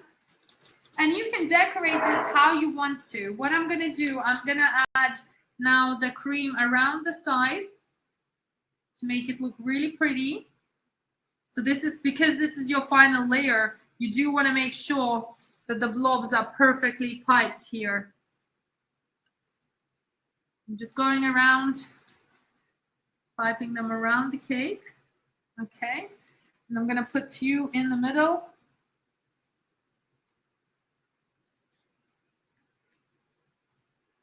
There we have it. I'm gonna squeeze the last bit of the cream. There we have it. Beautiful. So you can decorate this, you know, with anything you like. I'm just gonna wash my hands. How gorgeous is it looking? Wow. Absolutely stunning. So now I'm gonna decorate with some fresh raspberries. I also have some strawberries.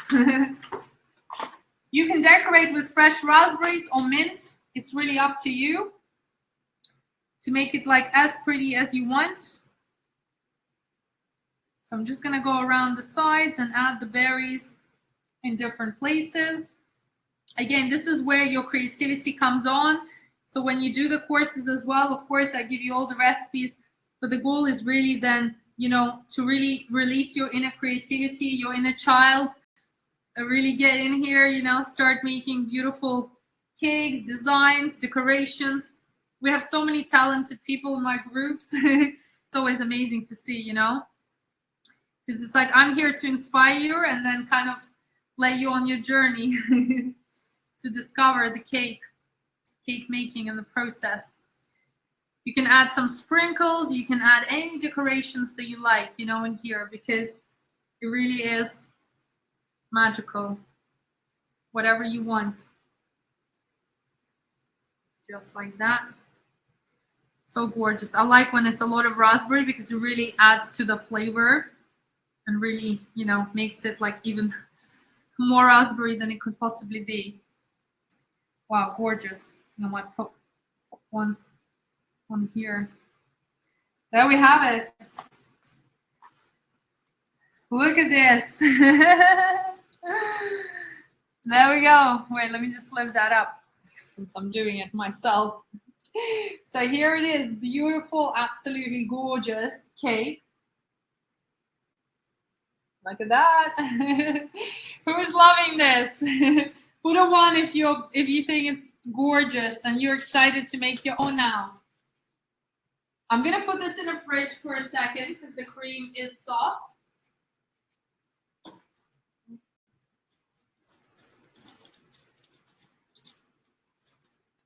Okay.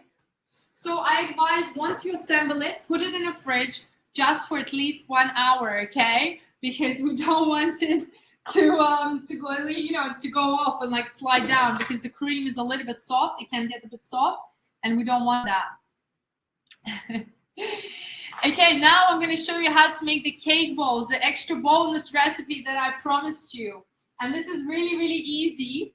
So I'm just going to use the same bowl where I had my cream, so I have less washing up to do.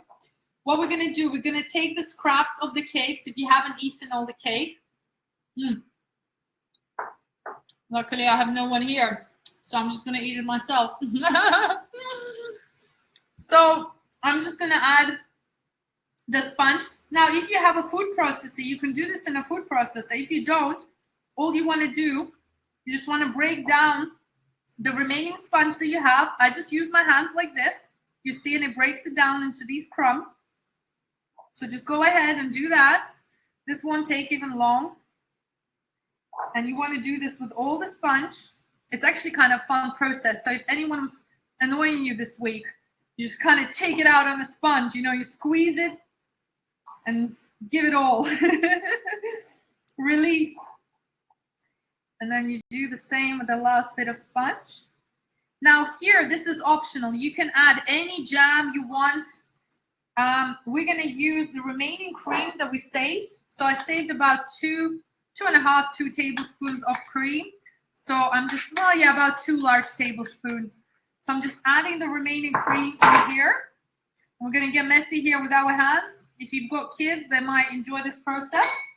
All you're going to do is just going to mix now the cream together with the sponge. Okay? So mix it together until the mixture starts to clump. Okay? So it's almost like we're making a dough, but this is like chocolate dough. Much more delicious. So you just go around, keep mixing it. Just like that. it should become into this nice smooth mixture. So you can go around here.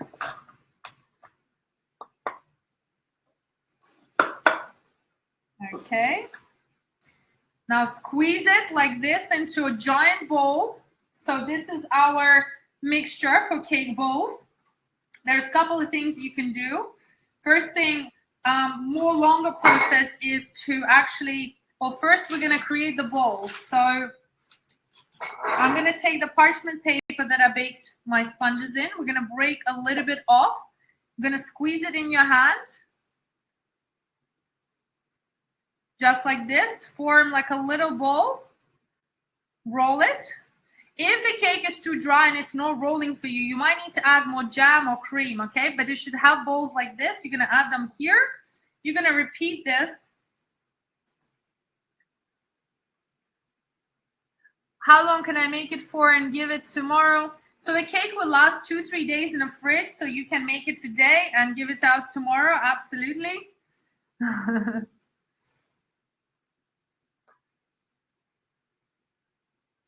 1 second. So there we go. So depending on how much sponge you have left, that's how many bowls you're going to have left over. Okay, so it really just depends. Here we go. I'm actually, oh my God, I'm covered in chocolate. Oopsie. That's okay. That's okay. So again, this is really, really easy and amazing recipe to use, especially if you don't want to throw anything away. You can freeze these too. So you can freeze these as bowls like this. And what you can do after, you can then dip them into dark milk or whatever chocolate that you like. You know, white chocolate as well. You can dip them in and coat them. What I'm going to do, I'm actually just going to dip them in cocoa powder, and I'm going to show you. And I'm just going to eat them like that because it's almost like a chocolate sponge. Okay, so I've got 1, 2, 3, 4, 5, 6, 7, 8. 8 bowls, which is a decent amount. That's pretty good, actually. Just going to wash off the cream.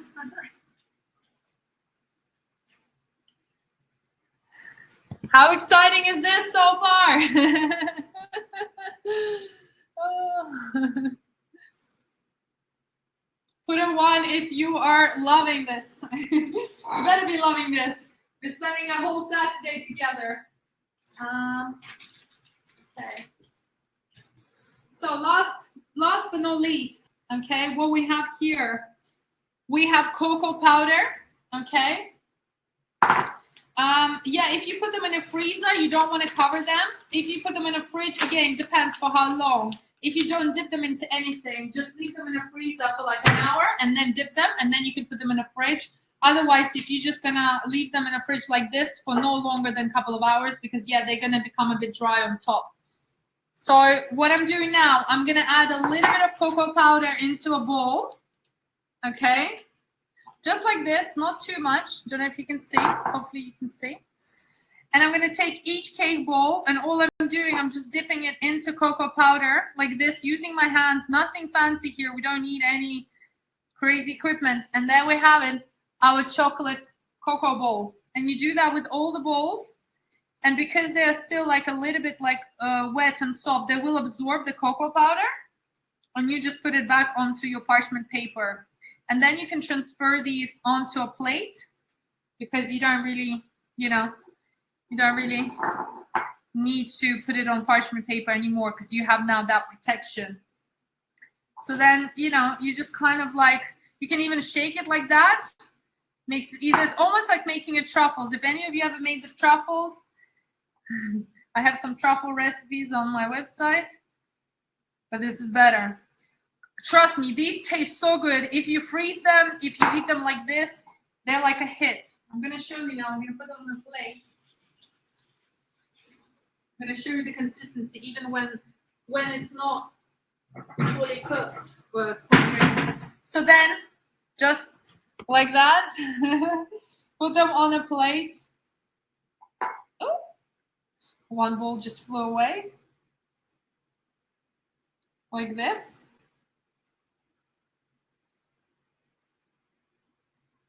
And like I said, if you wanted to go extra mile, you can cover them in chocolate. But there we go. Look at this. There we have it. I'm going to try one to show you. So it looks like this. You see it's dipped. Nice dark chocolate. Mmm. Mmm. Look at that. Mmm. Oh my God, that's gorgeous. So you can add the jam if you wanted to. Have the raspberry flavor in here too. You can even reserve some of that confit. They're very cakey. It's soft, but almost tastes like, it's really good. I'm all dirty. Wow. It's really soft and creamy at the same time. And you don't have to throw away, you know, excess sponge. I might as well finish it, right, guys? You don't mind.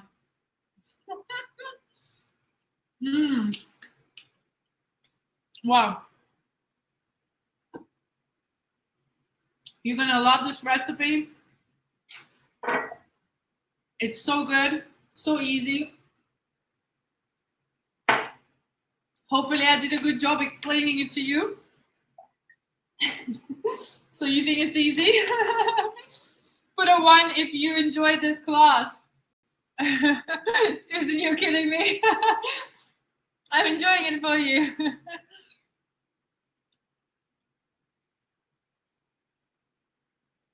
Would they be too dense to pipe the confit in the middle? No, they would be too soft, so I don't think it would work. Yeah. No. Absolutely amazing.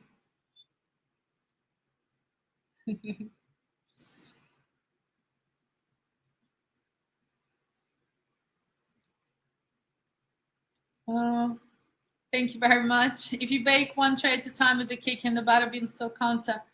Yes, it can be, Pamela. Yes, so you can bake your first like I did, absolutely fine, you know. It's not gonna ruin it, okay? So guys, anybody has any questions about the course? I'm happy to stay a bit longer and answer. Anybody has any concerns and anything that you want to know? Susan, enjoyed this immensely. Thank you for the class. When is the next course after the 15th? So the next brand new course is going to be on the 20th of May. It's my new course called Baltic Cakes. So these are all the cakes that my granny, you know, passed on to me, but I, what's the word? Made them more modern. That's what I did. Thank you for your stuff. I'll take it for Easter. I'll bake it for Easter. You're a magnificent teacher. Thank you so much. My son said you're pretty and all desserts are so good. Thanks, Joanna. Thank you for making me hungry. You saying I'm currently in a mousse cake course and Alice courses are totally worth it. Thank you so much. Thank you. It was educational. Really enjoyed it. Thank you for the class. I missed the cream part when we can watch. So we will send you the recipe after this webinar. We will re-upload it and we will email it to you. So everybody who's emailed, make sure you check your junk and promotional folders because sometimes they get in there and you don't want to lose it, okay? Jocelyn, can I freeze the sponge cake layers? Yes, you can. You can freeze them up to, I would say probably these ones up to like 1 month or something like this, you know, because they're a bit more gentle. Yes, we will send you the recipe. Happy Easter to everyone as well. Thanks for the class. What other questions do we have here? We have Q&A. Oh, I don't see them for some reason. Oh, my chat froze. Oh.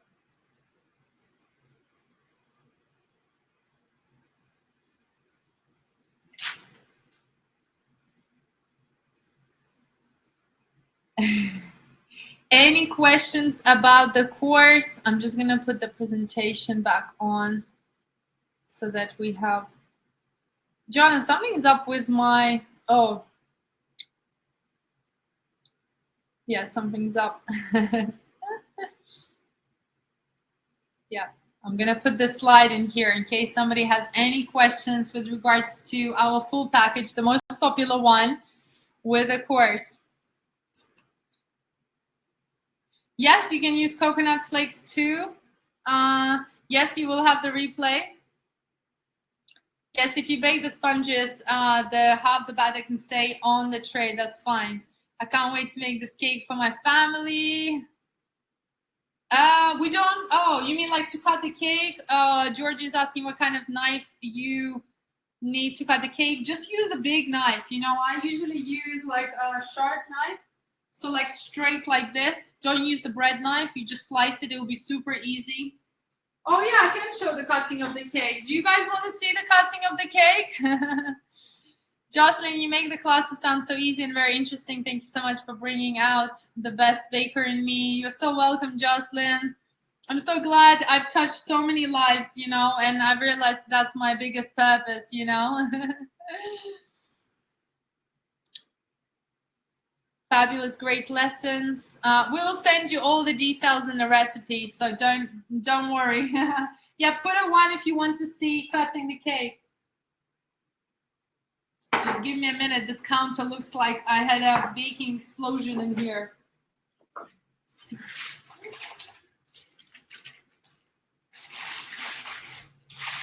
I'm just gonna put this away so I can have some space. And I'm gonna put the cake bowls in the fridge too. So yeah, when you do the cake bowls, put them in a fridge as well.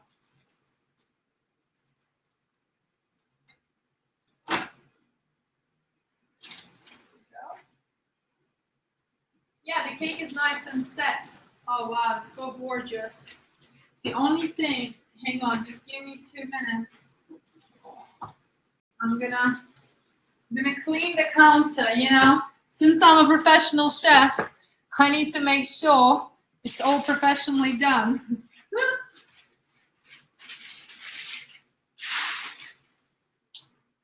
Another tip actually is to use your bowl, and then if you have any crumbs, you can scrape down the crumbs right into the bowl. That's what we were taught at the baking school. Over here. Guys, give me some feedback. Did you enjoy the webinar? Did you enjoy? I would really appreciate if you filmed me, tagged me, posted me on Instagram, share, you know, give me something back. You know, I'm trying to do my best to give you free lesson. I would appreciate the energy exchange, you know. Tell people about myself, tell about the webinar, share the love, share the baking love. Maybe somebody you know might want to do this course, you know. It's all about giving and receiving, okay? If you just receive and receive, you have to give back.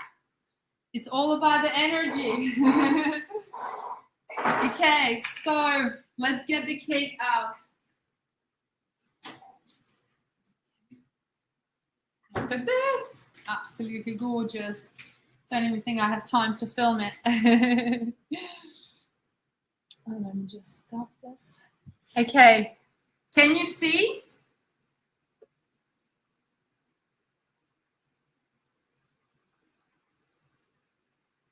Just gonna film this quickly.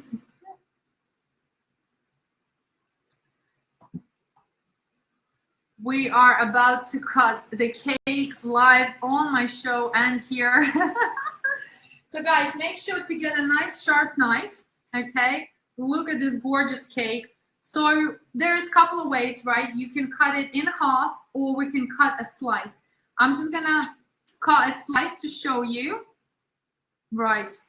Actually, I might cut it in half, but I won't be able to move it. So all you're gonna do is be in the fridge only for like 30 minutes. It cuts through really, really easily. And then we just go around the other side like that. Look at that. And I'm gonna take it out onto a plate. So go underneath. Just like that, lift it up. There we have it. Look at this. Isn't this gorgeous? Now put it on your plate. If it's too big, right, because it hasn't set fully, you can see that the confit is still very, very light. But look how gorgeous that is. Can you see? There we have it. Wow, I'm actually gonna have to try this, right? I think I'm gonna have to try this. Wow, you can see that the confit hasn't fully just gonna show you the inside. Look how it looks inside. Absolutely gorgeous. There we have it. Now I need a big fork to try this gorgeous cake. Okay, I'm gonna try and do all the layers, okay? Are we ready for this? This is a big slice. Wow, it just really melts through. Look at that, it just literally went through. Okay, I'm gonna have a big bite. Mmm. Oh my God. Wow. Mmm. With the raspberries and the cream and the sponges, it's so fresh, it's so delicious, absolutely gorgeous. Wow. Honestly, the chocolate cream is melting. It's creamy. The raspberries are like popping. Absolutely incredible. Look at that. Look at the consistency. It's just so soft. I'm going to try and show you here. Wow. Mmm. Mamma mia. I know. Wow. Absolutely gorgeous. You see, it needs a little bit more time in the fridge because the cream is popping. But technically, if you can't wait, just leave it 10 minutes and enjoy it like this. It's already ready. Oh, wow. Just, you see all the layers. Mmm. Wow. Well, I'm going to put this in the fridge to make sure it doesn't melt. Absolutely delicious. Wow, wow, wow.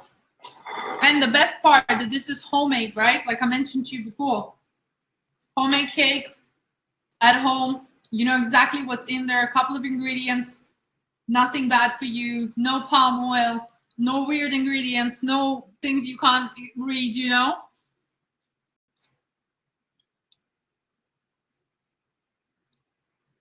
Some of you lifted up your hands to speak.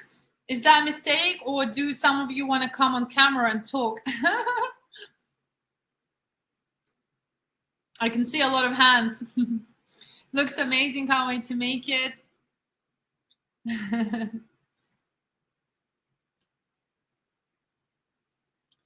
I wanted so badly beautiful cake. Can't wait to make it. Yeah, no, of course you can make it thinner. I just made it a big portion, you know. I deserve a big slice after this webinar. So I'm gonna eat it.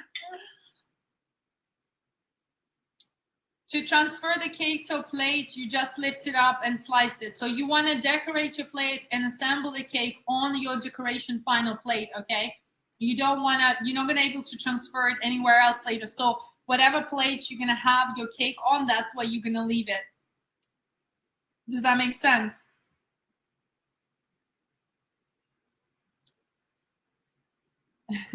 You're the best coach, super organized and very smart girl. Thank you so much, Anna.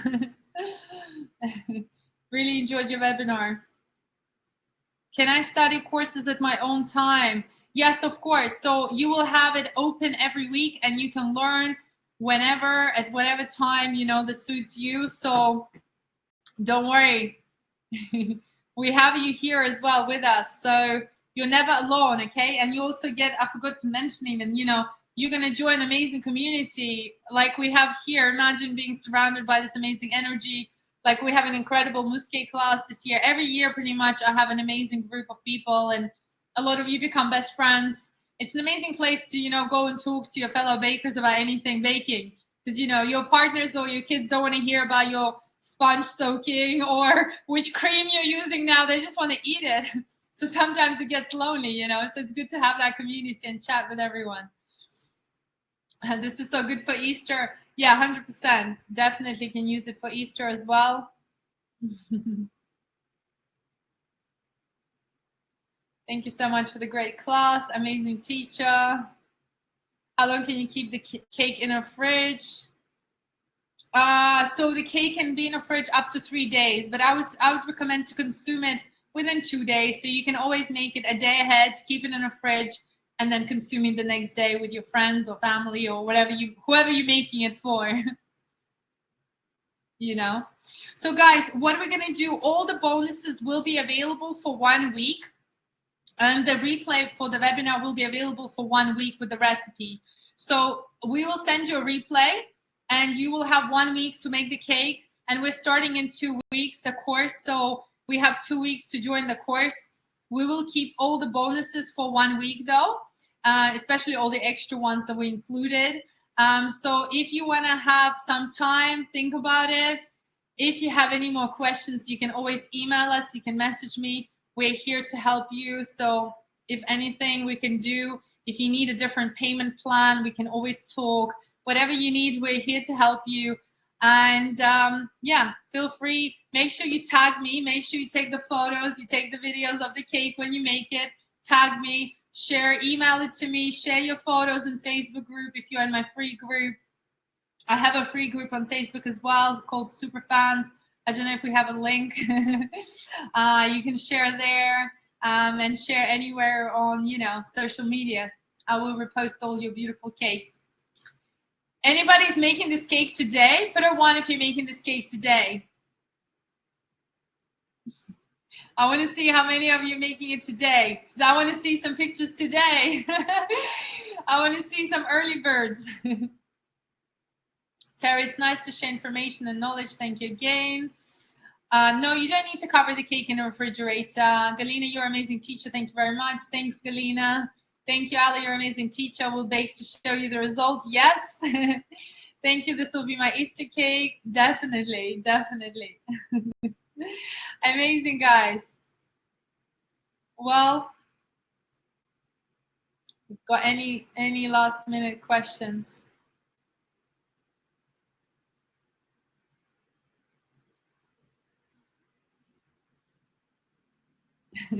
You're always so energetic. Well, I am today. I had a bit of stress with this webinar and anxiety, because it takes a lot of work to put this up, guys. I know it doesn't seem like that from the side, but we have 4 people working to put this webinar. There is a lot of investment that goes into this. Planning, organizing, hiring people, doing the ads, setting this up, and everything was going wrong. But I'm glad that I was able to host it because I was really getting worried. So, there's a lot of work that goes behind a free webinar for you guys. So I'm really glad that you appreciate it. I'm really glad that you're loving it. And it means a lot to me and to the team as well. So I want a big thanks to my team for helping me out. I'm making this cake on Monday. I'm making it on the weekend. Yes. Don't be anxious to make it. You'll be great. You'll be absolutely fantastic. Just follow the video. We're going to send you the replay so you can rewatch this video. Pause it when you need to and just do the H element. It's once you start, it's easy. Just don't be scared, and there's really not much that can go wrong. Even if the only thing obviously you can burn your sponges, but just put a timer on. You can't really mess up the raspberry jam because it's really hard, and the cream as well. It's hard to mess the cream up. So honestly, it's 100% foolproof. Even if you've never baked before, you'll be fantastic.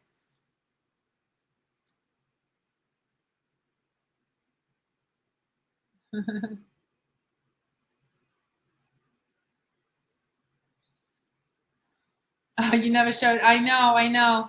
Well, I do show sometimes, but it's hard. Yes, a huge amount of work in doing this, and what's a wonderful thing. Thanks, Caroline. Thank you for this opportunities. You're welcome. Yes, there'll definitely be a replay.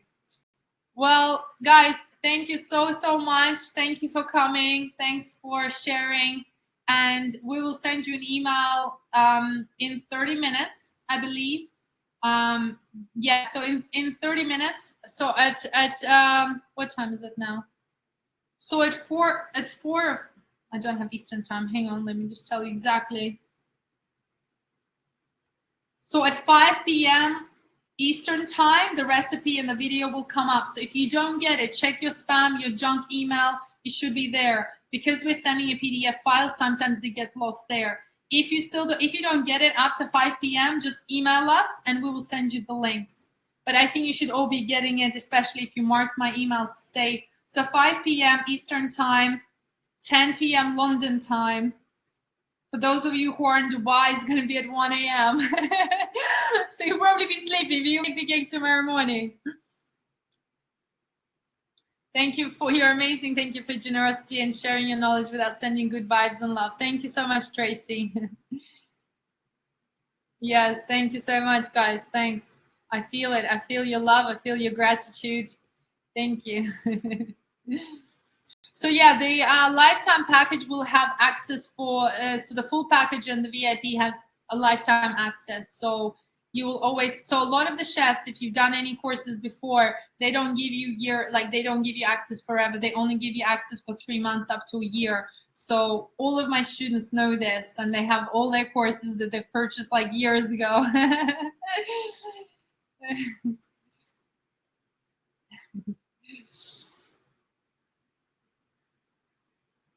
Vanda, I would like the full course. My question is, can I make 4 payments instead of 3? Yes, you can. Yeah, we can do a full payment plan as well. So if anybody has any specific requests, like we can't probably do more than 4, but yeah, Joanna will take your email and we will email you the 4 payment plan. So it's definitely possible. Enjoy your retreat. So jealous, but glad it's going for you. Yeah. Susan, on your courses, will you be showing the glazed cakes recipes? Depends what course it is. So mousse cake course started in March. That's where we do the glazed cakes. It always happens once a year. Actually, this time the mousse cake course happened in 2 years. We didn't have it. So because we had like boxes and stuff. So again, sometimes the course is once a year, sometimes every 2 years. Because guys, like we commit for 3 months with you.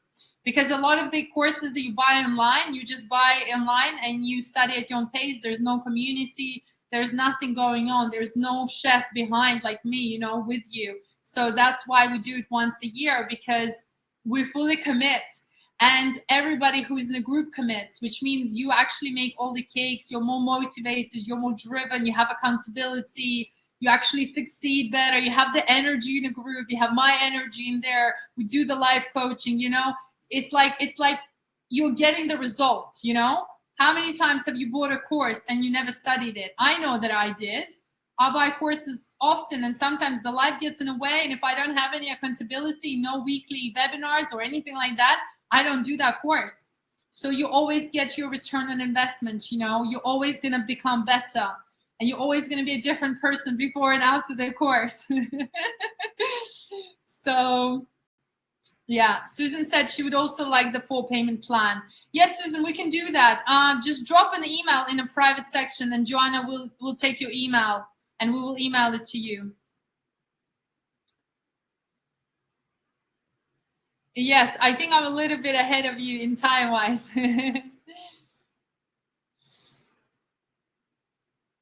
Yeah.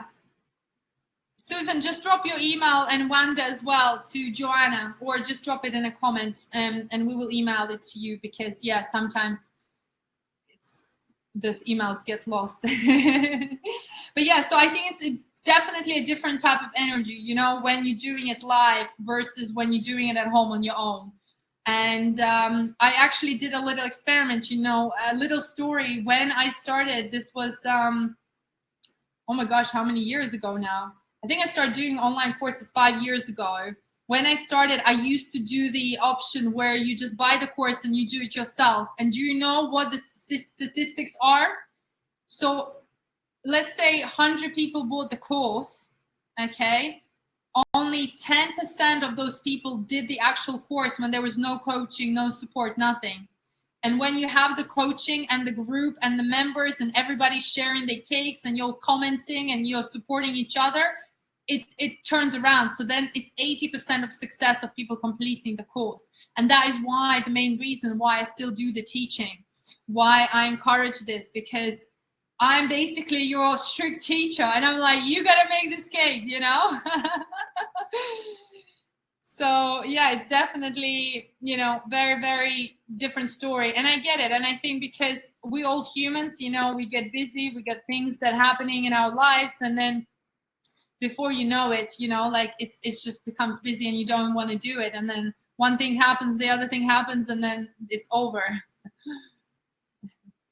Thank you very much. You're so welcome, guys. I'm happy to stay on for another 5 minutes for any other extra questions or anything that you guys have, questions that you might need.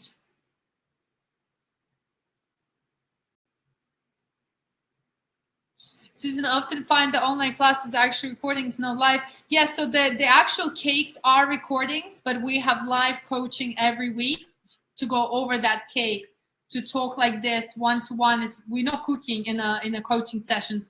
We're discussing what happened, what didn't happen. Marcia, thank you. Well done. You're so welcome. We did well today. Yeah, like the webinar, like I said, it was going to be 2 hours, just a little bit over 2 hours. I think we did well. We did incredible. Everyone's just, you know, being superstar.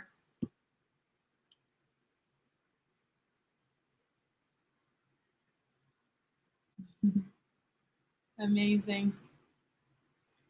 Lillian, you posted your email. Did you want also the 4-month payment plan, or is this just for something else? We just we need to make sure we don't email you the wrong thing. We don't usually do 4 payment plans, but maybe that's like easier for people right now. Thank you so much for enlightening us so much on something new. I'm so glad you liked it. That's the main thing.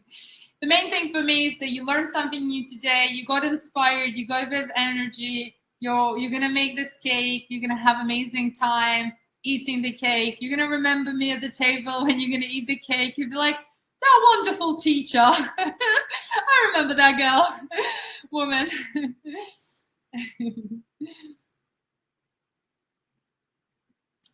Denise, did you get my full payment? Yes, Denise, I think it went through. We're going to check. Yes, I think we did. Yeah, congratulations. Congratulations to everyone who signed up already. Big congratulations. Well done. New life is about to start. So, you know. For those of you who are dropping your emails, are you dropping them for the 4 payment plan? Just say yes, so I understand. So then Joanna can send you the correct links. Thank you so much for inspiring us. Thank you so much. You're so welcome. Yes, I'll remember your smiley face for sure. Thank you. Thank you. Well, amazing. I'm so glad to hear this. Really glad. You're amazing, girl. Alishka, wish you all the luck in everything you do. Thank you so much, Anna. So sweet. So sweet. Jonna, did you get Wanda's email? So how long is the replay going to be available? I think probably 2 weeks, the replay and the recipe. 1 or 2 weeks. We need to double check with the system. But yeah, I think until the 20th, I think. I need to check the dates, but it's going to be available before the course starts. So you will have like probably a week for sure. But maybe if you all are super nice to me and you tag me also and make the cakes, maybe I'll extend it for extra week. Okay, Yvette. Okay, yeah, for 4 payment plan. Yep, I got your details as well. We will send it to you now. The cake on the picture was thicker than the saw today. Was that?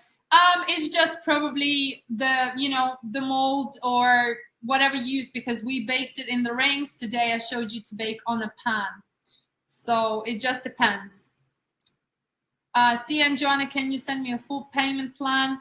So we will put the full payment plan right here on the screen that pops out now. If you actually click on that link, you can go to the full payment plan. The thing is, with full payment plan, it actually works out better because it's cheaper. Because every time you do a payment, it takes a little commission. But again, it's not a lot, so it just depends. Xian, if that link doesn't work, just let us know and give your email, and we will email it to you. Cynthia, thank you for the wonderful class. Love your energy. Thank you. Irma, thank you so much for the class. I enjoy. You're wonderful. I'm so glad. So then I've got Susan, Lilian, and Yvette and Banda, okay, for the full payment plan. I'm just going to drop email to you, Joanna, so you have the details. And Joanna is going to send you an email. I don't know if Joanna will be able to drop the link now here in the chat, because we might need to do it in the system because we only have 3. But we're flexible, whatever. Thank you for your time. You're welcome, Evelyn.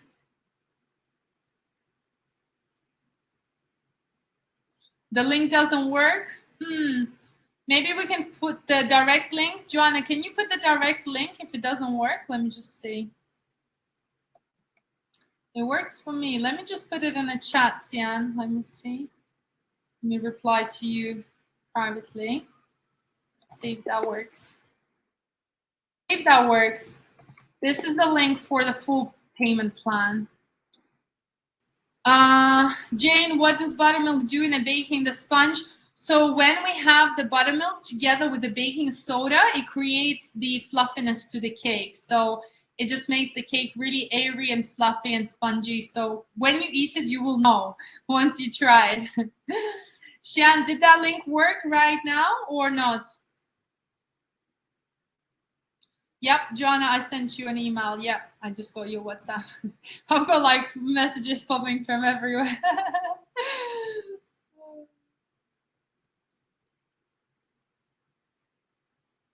But it should work. Yeah, that's so strange. Jane, thank you. You're so welcome. Welcome, welcome. Okay. Okay, yeah, of course, Sean, we can wait. We're probably gonna wrap up in 3 minutes. Corzana making this for Easter, amazing. Easter is just around the corner. It's next weekend, isn't it? Yeah, Easter is next weekend, so it actually works out well for you guys.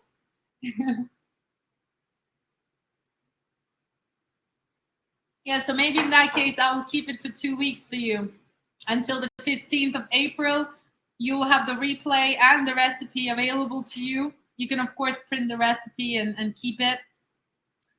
And you will love this cake. It's really good. Really, really good. Very soft. But the sponges are quite thick, you can see. See, and what I like about this cake as well is that there is a good ratio of the cream and the sponge, you know? And that's the main thing.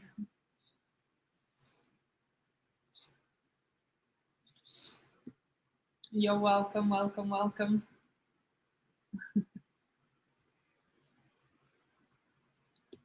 I celebrated Easter on the 16th. Well, 16th of March.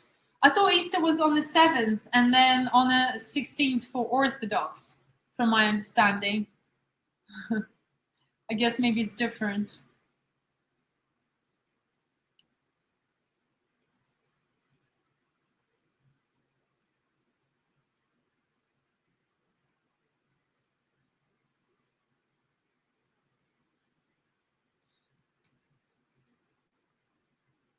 Yeah, Sean, if the link doesn't work for you, yes, we can email you. Are you using your phone or your laptop? Because sometimes on the phone, it like takes you away, right? Can you drop your email, Sean, and then we will send you the link on the email.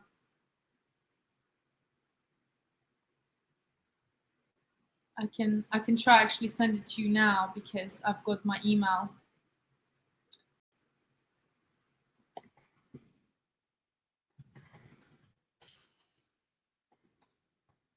Yeah. Yeah. Sometimes, you know, like our phones glitches and the phones don't work out. Thank you, Alan, Joanna, for this webinar class. I enjoyed it so much. Love it. Thank you. We're so glad you liked it.